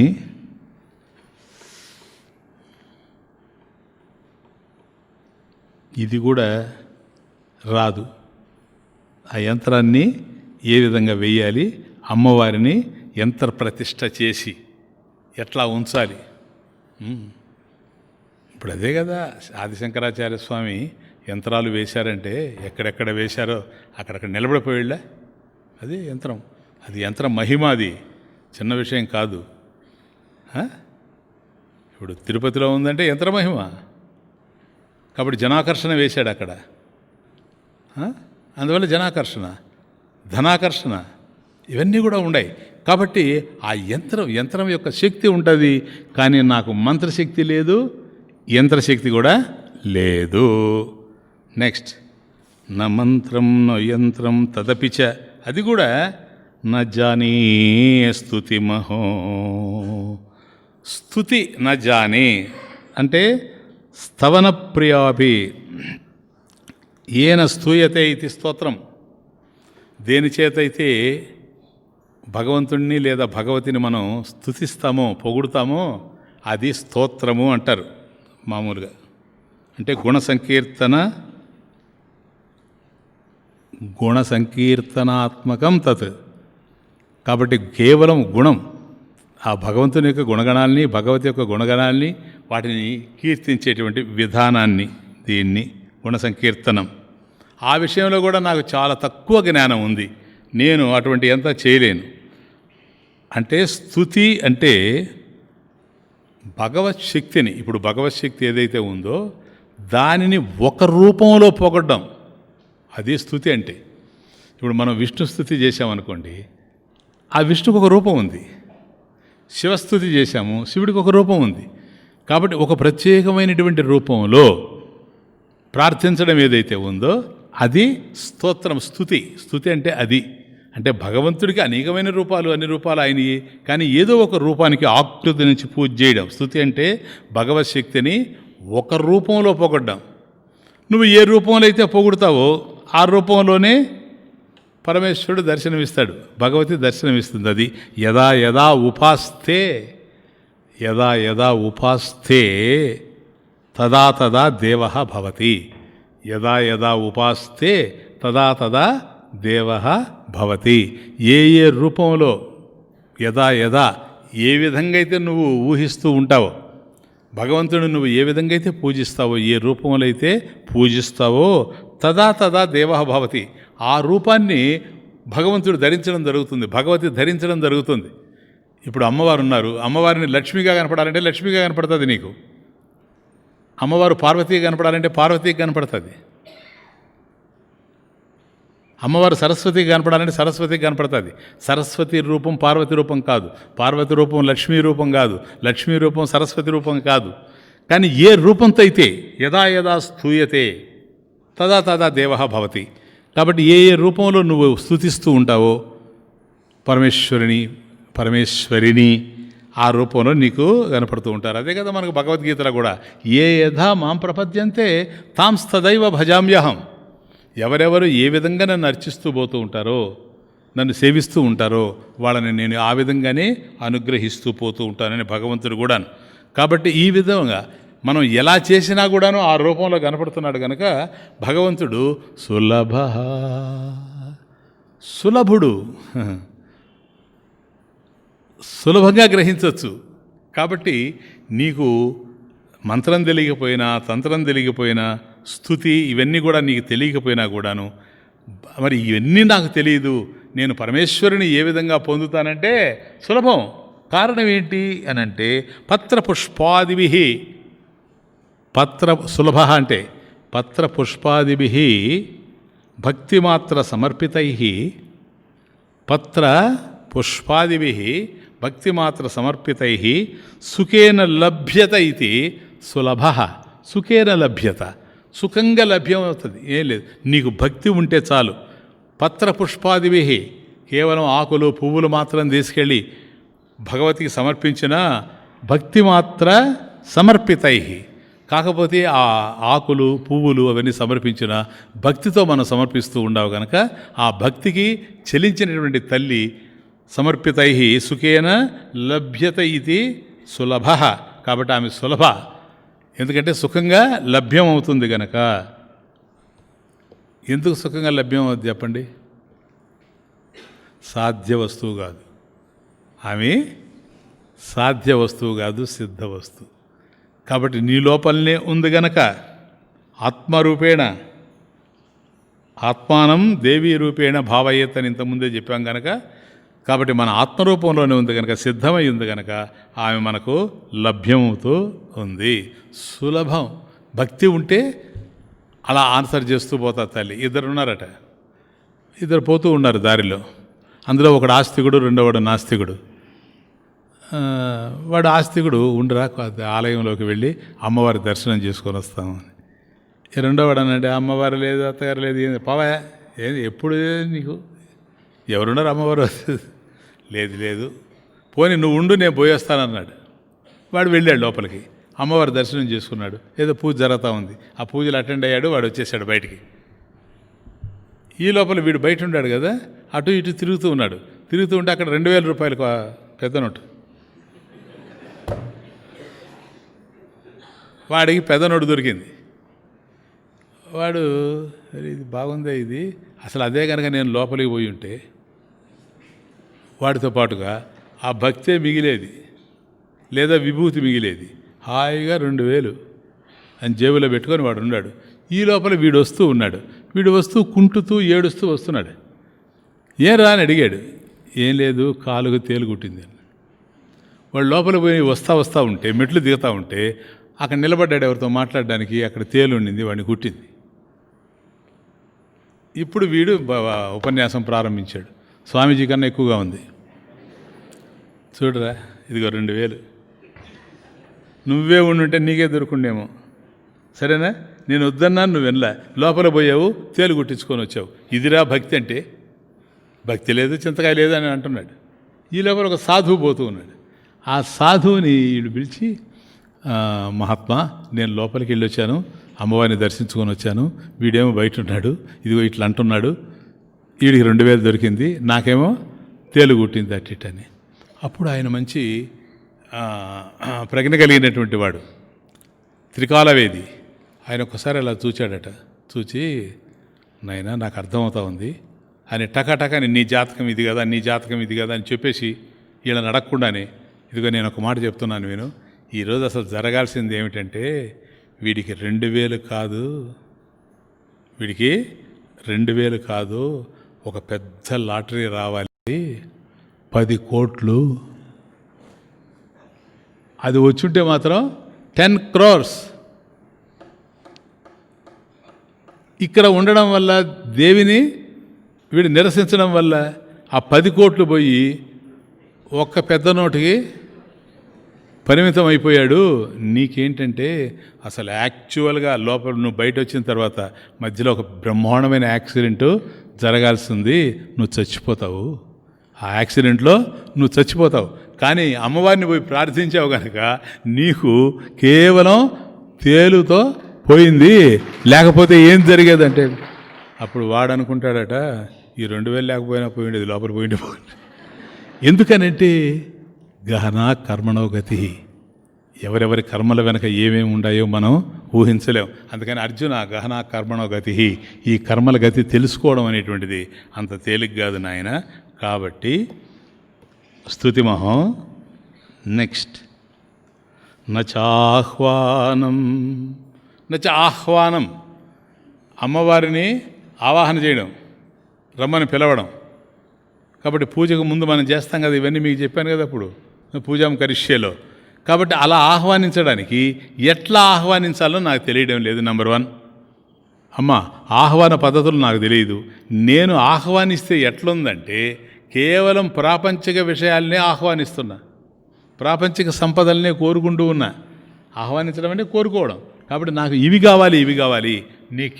నేను నీ యొక్క ఆలయంలో పూజా గదిలో వచ్చి కూర్చున్నప్పటికి కూడాను నాకు ప్రాపంచికమైనటువంటి ప్రేయస్సుకు సంబంధించిన విషయాల్ని ఆహ్వానించగలుగుతున్నానే కానీ నిన్ను ఆహ్వానించేటువంటి శక్తి సామర్థ్యాలు నాకు ఉండడం లేదు. స్వాగతం ఎలా పలకాలనో అస్సలు తెలియడం లేదు. నా అభిష్టాలే ఆహ్వానంగా ఉన్నాయి, ప్రాపంచిక విషయాలే ఆహ్వానాలుగా ఉన్నాయి. నచాహ్వానం ధ్యానం. ఇక నిన్ను ధ్యానించడం అసలు తెలీదు. ధ్యానం నిర్విషయం మనః, మనసులో ఏ విధమైనటువంటి విషయ చింతన లేకుండా ఉండాలి, అది ధ్యానం అంటే. కాబట్టి నేను కూర్చున్న మొదలుకొని పూజకి అనేకమైనటువంటి విషయాలు నా మనసును తొలిచేస్తూ ఉన్నాయి. కాబట్టి ధ్యానం అనేటువంటిది కొనసాగే అవకాశం కనిపించడం లేదు. ఆ నిర్విషయానందాన్ని ఎలా పొందాలో నాకు అర్థం కావడం లేదు తల్లి. ఈ సంకల్ప ప్రవాహం మధ్యలో నేను ఇరుక్కుపోతూ ఉన్నాను. కాబట్టి ధ్యానం అనేటువంటిది నాకు తెలియదు. తదపిచ నా జానే స్తుతి కథా, అది కూడా కాకుండా స్తుతేహ కథా. కాబట్టి నిన్ను స్తుతిస్తూ నీ కథాశ్రవణం ఏదైతే ఉందో, నీ దివ్యమైనటువంటి గాథలు ఏవైతే ఉన్నాయో అవి కూడా నాకు తెలిసేటువంటి అవకాశం ఎక్కడా కనిపించడం లేదు. కథాశ్రవణం తెలియదు, రామాయణం రాదు, భారతం రాదు, భాగవతం రాదు, దేవీ భాగవతం రాదు, త్రిశతి రాదు, లలితా సహస్రనామం రాదు, ఏది తెలియదు తల్లి, ఎట్లా నేను నిన్ను స్తుతించేది? పోని జానే న జానే ముద్రాస్తే తే ముద్రాహ న జానే. అమ్మ, నీ యొక్క ముద్రలు కూడా నాకు తెలియదు. ఇది ముద్రా శాస్త్రం, సరే? కాబట్టి ఇవి ముద్రలు. ఇప్పుడు ముద్రలు అంటే నజానే ముద్రాహ. ఈ ముద్రలు అనేటువంటివి ఇప్పుడు ఉదాహరణకి అనంతశయనుడు ఉన్నాడు అనుకోండి. పాలకడలిలో స్వామి ఉన్నాడు, ఆయన పడుకొని ఉంటాడు, అది ముద్ర. ఎప్పుడు పడుకొనే ఉంటాడు కదా. అనంతశయనం ఎప్పుడు పడుకొని ఉండడమే, అది ముద్ర. అంటే ఏం ముద్ర అది? అంటే అలా అలా పడుకొని నిద్రపోతున్నట్టు. నిద్ర అంటారా దాన్ని? నిద్ర కాదు. ఎందుకని? నిద్ర అంటే కొంతసేపు నిద్రించి మళ్ళీ మేలుకుంటే అది నిద్ర అవుతుంది. ఒకవేళ మేలుకోకుండా అలాగే కంటిన్యూ అయ్యాడనుకోండి, అది కోమా అవుతుంది. రెండే ఉండేది. ఇప్పుడు నిద్రపోయి లేవాలి, లేస్తే అది నిద్ర, లేదా అట్లాగే కంటిన్యూ అయ్యాడు అనుకోండి కోమా. కాబట్టి స్వామి అనంతశయనుడు, క్షీరసాగర శయనుడు అలా పడుకొని ఉన్నాడంటే ఏంటి? అది నిద్ర కాదు, కోమాను కాదు. బాగా అర్థం చేసుకోండి. నిఖిల జగతి రక్షణే, నిఖిల జగతి రక్షణే జాగరూకం. నిఖిల జగతి రక్షణే జాగరూకం. కాబట్టి ఇటు నిద్ర కాకుండా, అటు కోమా కాకుండా, అలా సగం కళ్ళు తెరుచుకొని సగం నిద్రించినట్టుగా ఉన్నాడు అని అంటే అది ఏమిటంటే నిఖిల జగతి రక్షణే. ఈ ప్రపంచం ఏ విధంగా నడుస్తూ ఉందో, ఎందుకంటే స్థితికారకుడు గనక. బ్రహ్మ సృష్టికర్త, ఈయన స్థితికారకుడు, ఆయన లయకారకుడు కదా ఈశ్వరుడు. కాబట్టి స్థితి అంతా ఈయన మీదనే ఆధారపడి ఉంది. ఈ జగత్తంతా కూడా ఈయన మీదనే ఆధారపడి ఉంది కనుక అటు నిద్ర కాకుండా, ఇటు కోమా కాకుండా కేవలం ఈ జగత్తును రక్షించేటువంటి స్థితిలో నిఖిల జగతి రక్షణే జాగరూకం. కాబట్టి ఈ ప్రపంచం ఇలా రక్షింపబడడానికి జాగరూకుడై ఉండడం అనేటువంటిది ఒక ముద్ర. అది అనంత పద్మనాభ స్వామి ముద్ర. కాబట్టి ఇటువంటి ముద్రలు చాలా ఉన్నాయి. ఇప్పుడు మీరు మన బాలాజీ దగ్గరికి వెళ్తారు, అక్కడ ఒక ముద్ర ఉంది. రామాలయం వెళ్తాడు, అక్కడ ఒక ముద్ర ఉంది. ఇప్పుడు రామాలయంలో చూసారా, ఇట్లా పట్టుకొని కోదన్నాం, ఇలా ఇలా ఇలా ఉంటుంది చెయ్యి, ఇలా ఉంటుంది చెయ్యి, ఈ చెయ్యి ఇట్లుంటుంది. ఇది ముద్ర, అంటే ఒక ప్రత్యేకమైనటువంటి ముద్ర. నువ్వు భగవంతుడి దగ్గరికి వెళ్ళావు కదా, స్వామి తెలియజేస్తూ ఉన్నాడు ముద్రలో.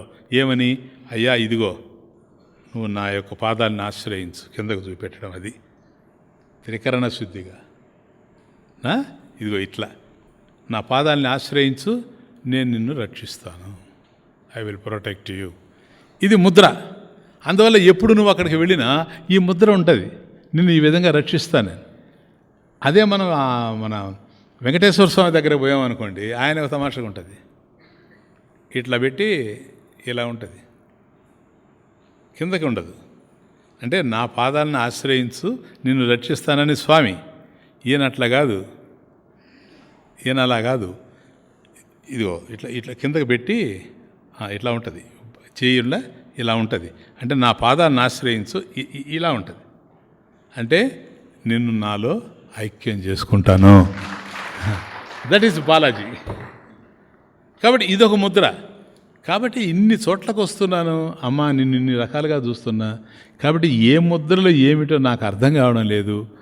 ఈ ముద్రల యొక్క తత్వం నాకు తెలియదు. జానే ముద్రాహతే. కాబట్టి ఎట్లా ముద్రించాలో తెలియదు. ఇప్పుడు చూడు, ఆయనేమో అనంతశయనుడు, అనంత పద్మనాభ స్వామి, స్థితికారకుడు కదా. ఆయన నిద్రపోతూ ఉన్నాడు, అది ఆయన ముద్ర. ఇంకొక ఆయన ఉన్నాడు లయకారకుడు, ఎవరు? శివుడు. ఆయన ఆనంద తాండవం. క్యా బాత్ హై. కాబట్టి ఎవడైతే రక్షించాలనో ఆయనేమో నిద్రలో ఉన్నాడు, నిద్రా ముద్ర. ఈయన ఎవరైతే నశింపజేసేటువంటి వాడు లయకారకుడు, ఆయన చిత్ర విచిత్రమైనటువంటి ప్రదోష కాల తాండవం అంతా కూడా నాట్యం చేస్తూ ఉన్నాడు. దీన్ని ఎలా అర్థం చేసుకోవాలి? ఏం అర్థం చేసుకోమంటావమ్మా? నాకు కనుక ముద్రాశాస్త్రం తెలిస్తే అర్థం చేసుకుంటా. ముద్రాశాస్త్రం కూడా తెలియదు. పోనీ అదన్నా తెలిస్తే ఆ విధంగా అర్థం చేసుకోగలమంటే అది కూడా తెలిసేటట్టుగా నాకు కనపడడం లేదు. కాబట్టి పూజలో నేను ఎవరైనా పూజ చేస్తూ ఉంటే చూస్తే వాళ్ళు మనకి ఇదేందో తెలియదు, అదొక ముద్ర, మధ్యలో ఇట్లా అంటాడు చిన్ముద్ర, సన్ముద్ర. కాబట్టి రకరకాలైనటువంటి ముద్రలు ప్రదర్శిస్తూ ఉండారు వీళ్ళు. ఇప్పుడు నాట్యంలో కూడా ముద్రలు ఉంటాయి కదా, ఎన్ని రకాలైనటువంటి ముద్రలు. కాబట్టి అవన్నీ తెలీదు. నాట్యంలో కూడా, నాట్యశాస్త్రం కూడా మనకు ఆత్మసాక్షాత్కారాన్ని ఇస్తుంది. ఆ ముద్రను ఏ విధంగా అభినయించాలనో తెలిసి ఆ విధంగా అభినయిస్తే, కాబట్టి ఆ ముద్రలన్నీ కూడాను నాకు తెలిసేటువంటి అవకాశం లేనే లేదు.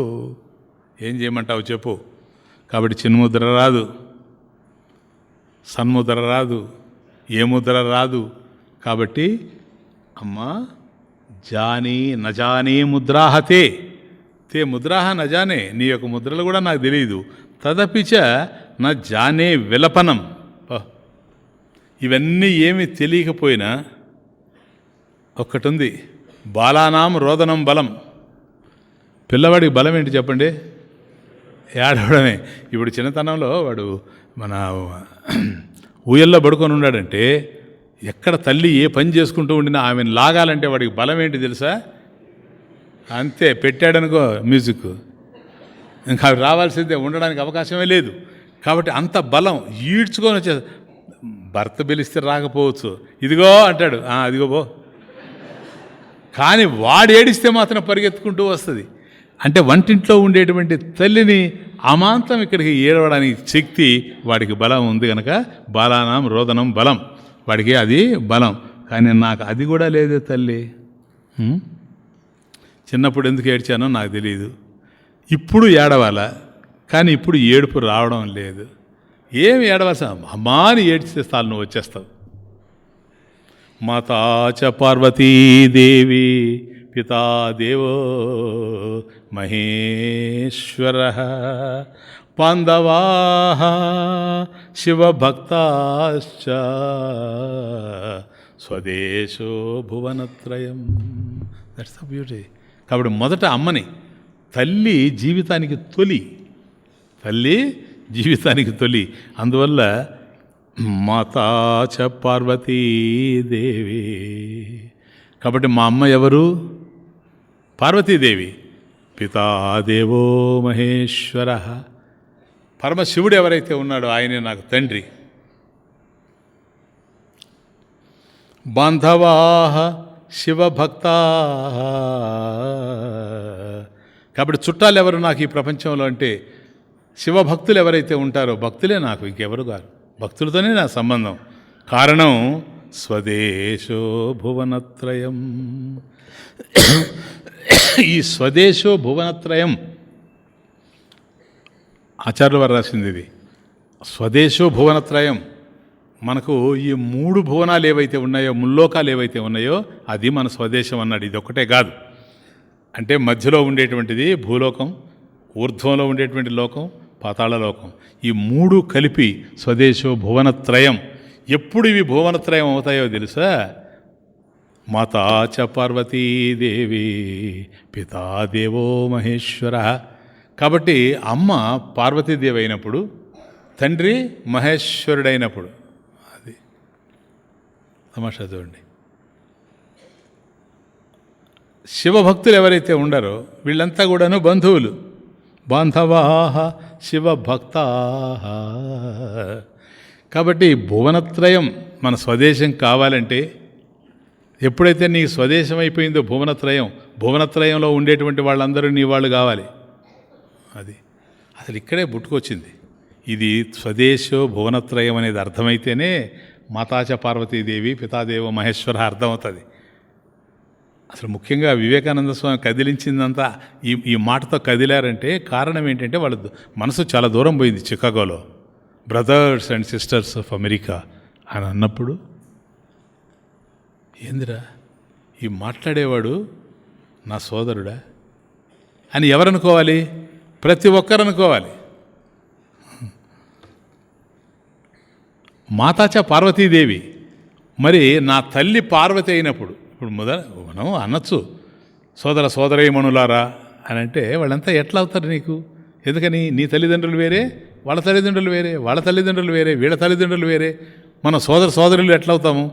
కాబట్టి ఎప్పుడు అవుతాము అని అంటే అందరికీ ఒకే తల్లిదండ్రులు అయినప్పుడు. మన తల్లిదండ్రులు ఒకరే అయినప్పుడు మనం సోదర సోదరులు అవుతాం. అది అక్కడ. కాబట్టి శివభక్తులంతా బాంధవాహ శివభక్తా ఎప్పుడు? మాతాచ పార్వతీదేవి పితాదేవో మహేశ్వర.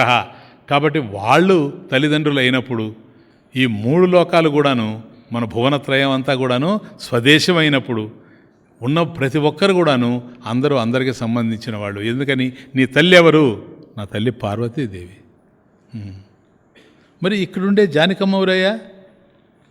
ఈమె తల్లే ఈ జన్మకి, కానీ గత జన్మకి ఈమె కాదు, అంతకుముందు జన్మకి ఈమె కాదు, కానీ అన్ని జన్మల్లో నాకు తల్లిదండ్రులు శివపార్వతులే అనేటువంటి భావన. కాబట్టి స్వదేశో భువనత్రయం. కాబట్టి ఆ భావనతో పోయేటువంటి వాళ్ళని నశింపజేసేటువంటి వాళ్ళు ఎవ్వరూ ఉండరు. కాబట్టి కౌంతేయ ప్రతిజానీహి నమే భక్త ప్రణశ్యతి భగవద్గీత. కాబట్టి నా భక్తుడు ఎప్పుడు నశించడు గనక బాధపడాల్సినటువంటి అవసరం లేనే లేదు ఎట్టి పరిస్థితుల్లో కూడాను. కాబట్టి నువ్వు తల్లి అని ప్రార్థిస్తే తల్లి నీకు దర్శనమిస్తుంది. అదే మనం జ్ఞాన సంబంధ నాయనార్. ఇప్పుడు ఆళ్వార్లు ఎట్లాగైతే ఉన్నారో వైష్ణవ సంప్రదాయంలో నాయనార్లు ఉన్నారు, శైవ సంప్రదాయంలో. ఆ నాయనార్లలో జ్ఞాన సంబంధ నాయనార్ అని ఉన్నాడు. తిరుజ్ఞాన సంబంధ నాయనార్ అంటారు. నేను మన చంద్రబాగ తరంగాల్లో రాశాను తిరుజ్ఞాన సంబంధ నాయనార్. ఆయన తంజావూరు దగ్గర ఓ చిన్న కుగ్రామంలో జన్మించాడు. శివపాద హృదయుడు భగవతి అనేటువంటి తల్లిదండ్రులకి బ్రాహ్మణులకి పుట్టాడు. ఎవరు? ఈ జ్ఞాన సంబంధ నాయనార్. ఈయనకు 3 ఏళ్ల వయసు వచ్చినప్పుడు తండ్రి ఈయన్ని తీసుకొని స్నానానికి వచ్చి ఆయన తటాకంలో దిగడానికి, కోనేరులో దిగడానికి ఆ మెట్ల మీద ఈ పిల్లవాడిని కూర్చోబెట్టి వెళ్ళాడు. వెళ్ళి తండ్రి స్నానం చేస్తూ ఉన్నాడు. ఈ లోపల ఈ పిల్లవాడికి ఆకలేసింది. ఏం చేయాలని అర్థం కాలేదు. ఎవరూ లేరు. ఏడుస్తూ ఉన్నాడు. తండ్రి స్నానం చేస్తూ ఉన్నాడు, ఆయనకి వినపడలేదు. ఈ లోపల పక్కనే ఆలయం ఉంది, శివాలయం, పెద్ద ఆలయం. ఆ ఆలయం గోపురాన్ని చూచి ఏడుస్తూ ఉన్నాడు. అమ్మా అమ్మా అమ్మా. మాతాచ పార్వతీదేవి పితాదేవో మహేశ్వర. ఎప్పుడైతే ఆ విధంగా ఏడ్చాడో వృషభ వాహనారూఢుడై, ఆయన వాహనాన్ని వృషభం, అది ఎక్కి నందివాహనుడై స్వామి అమ్మవారు దాని మీద కూర్చొని ఆ పైన నుంచి దిగి వస్తూ ఉండారట కిందకి. ఏది? పిల్లవాడి దగ్గరికి. తీరా వచ్చి ఆ పిల్లవాడిని ఎత్తుకొని తల్లి అంటే ఎంత పుణ్యం ఉండాలనో, ఎంత పుణ్యఫల విశేషం ఉండాలనో తీసుకొని ఒక బంగారు పళ్ళెంలో ఆమె అటు తిరిగి ఆ చనుబాలు బంగారు పళ్ళెంలోకి తీసి తల్లి పార్వతీదేవి అప్పుడు ఆ బిడ్డకు తాగించిందట. శివుడే ఆశ్చర్యపోయి చూస్తున్నాడట. ఇప్పటి వరకు నేను చూడలేదు ఎవరికి కలిగింది ఈ భాగ్యం అని. అంతా అయిన తర్వాత వాళ్ళు వెళ్ళిపోయారు. తండ్రి వచ్చాడు. పిల్లవాడు ఏడు పారిపేశాడు, ఎందుకంటే ఆకలి తీరిపోయింది కనుక. అమ్మా అని పిలిస్తే అమ్మలకు అమ్మగా వచ్చింది. సరేనా? ఈ అమ్మ రాలా. ఎందుకని ఈ అమ్మకి యాడ్ పడుతుంది పరిమితమైనటువంటి వినికిడి. కానీ ఆమె సర్వత శృతిమల్లోకే సర్వమావృత్య తిష్టతి, అంతటా కూడా నిర్వీకృతం అయిపోయింది కనుక ఆ బిడ్డ యొక్క ఆక్రందన విని వస్తే అప్పుడు తండ్రి చూచాడు. తండ్రి చూస్తే ఈ పెదవుల మీద కాస్త పాల చుక్కలు కనపడతా ఉన్నాయి. అప్పుడు ఆయనకి డౌట్ వచ్చింది, ఈ పాల చుక్కలు ఎక్కడి నుంచి వచ్చాయి అంటే, ఒకవేళ పిల్లవాడికి గనక ఆకలేసి వీడు గనక ఏడిస్తే ఎవరన్నా దారిని పోయేవాళ్ళు ఏదో ఒక తల్లి వచ్చి ఇచ్చిందేమో, అంతవరకు బాగుంది, కానీ నా బిడ్డ మైలబడిపోయాడు కదా అని ఆలోచిస్తూ 3 సంవత్సరాలు అప్పుడు ఆయనకి జ్ఞాన సంబంధం ఆయనారికి. అప్పుడు అడుగుతాడు, ఎక్కడ ఈ పాలు తాగుండవే ఎక్కడే అని అంటాడు. అప్పుడు అట్లా ఆ గోపురాన్ని చూపిస్తాడు. గోపురాన్ని చూపిస్తే తండ్రికి అర్థం కాలేదు. ఏంది గోపురం, ఏంది గోపురం, ఈ చెప్పు నాయన, ఎవరు నీకు, ఎవరన్నా తాగిచ్చారా, ఎవరన్నా వచ్చారంటే అలా అంటూ ఉన్నాడు. అక్కడి నుంచి మళ్ళీ అమ్మవారు దర్శనమిచ్చింది, పరమేశ్వరుడు దర్శనమిచ్చాడు. శివపార్వతుల దర్శనం కాగానే ఈ పిల్లవాడు వెంటనే ఒక వృత్తం పాడాడు అక్కడే 3వ సంవత్సరంలోనే. అది జ్ఞాన సంబంధ నాయనార్. ఆయన జ్ఞాన సంబంధుడు.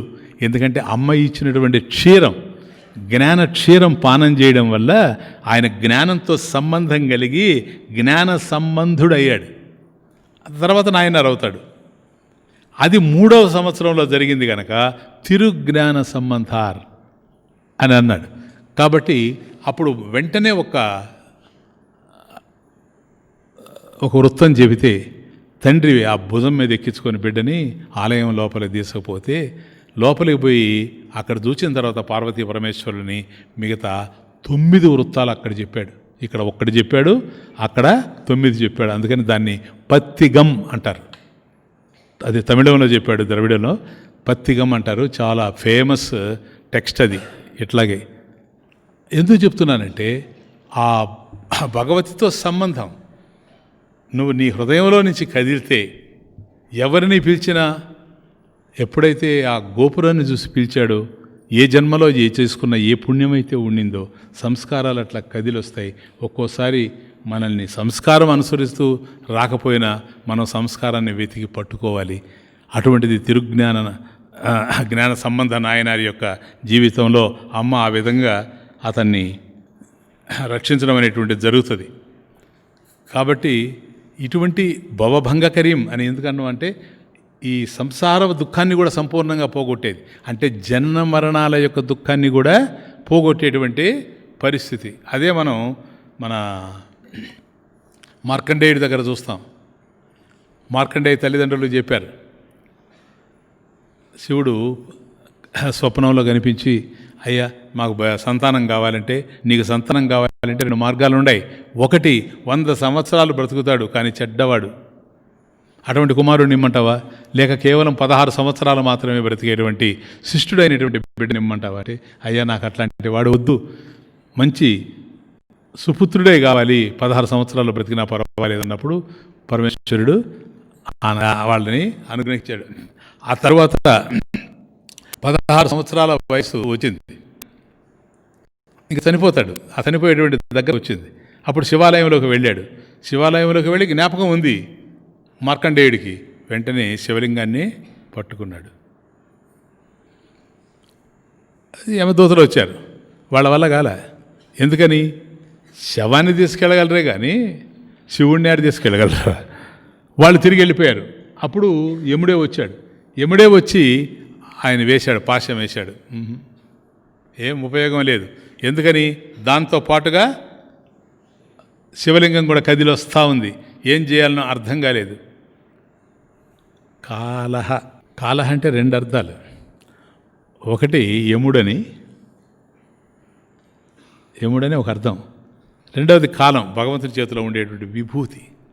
కాబట్టి అటువంటి కాలాన్ని తన అనుగుణంలోకి ఎవడైతే తెచ్చుకున్నాడో అటువంటి కాలకాల ప్రపన్నానాం కాలహ కిమ్ను కరిష్యతి, కాలకాల ప్రపన్నానాం కాలహ కిమ్ను కరిష్యతి అని శాస్త్రం. అంటే కాలుణ్ణి, యముణ్ణే మింగేసేటువంటి భగవత్ శక్తి ముందు యముడేం చేయగలడు అని. తీరా అక్కడికి వచ్చేటప్పటికి ఆయన్ని తీసుకొని రాలేకపోతే అప్పుడు మృత్యుంజయుడయ్యాడు. శివుడికి మృత్యుంజయుడు అనేటువంటి పేరు అక్కడ వచ్చింది. ఎందుకంటే మృత్యువుని జయించడం, మృత్యువు ఏమీ చేయలేకపోయింది. కాబట్టి భగవంతుడిని కనుక మనం ఆశ్రయించుకొని అంటుంటే, అంటే if you are with the timeless, time cannot touch you.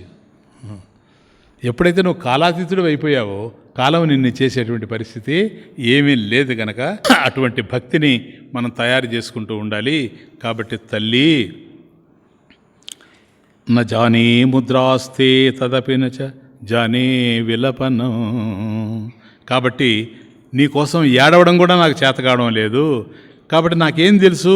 పరం జానే మాతః త్వదనుసరణం క్లేశహరణం.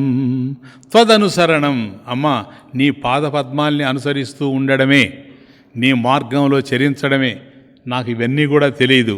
ఇవన్నీ తెలియకపోయినా హృదయం అనేటువంటి ప్రమిదలో ప్రేమ అనేటువంటి చమురు పోసి వత్తి అనేటువంటి భక్తిని నింపి, కాబట్టి భక్తి అనేటువంటి వత్తి వేసి ప్రేమ అనేటువంటి చమురు పోసి నా హృదయం అనేటువంటి ప్రమిదిలో నిరంతరం ఆ భక్తి జ్వాలను వెలిగించుకుంటూ నిన్ను చేరుతాను.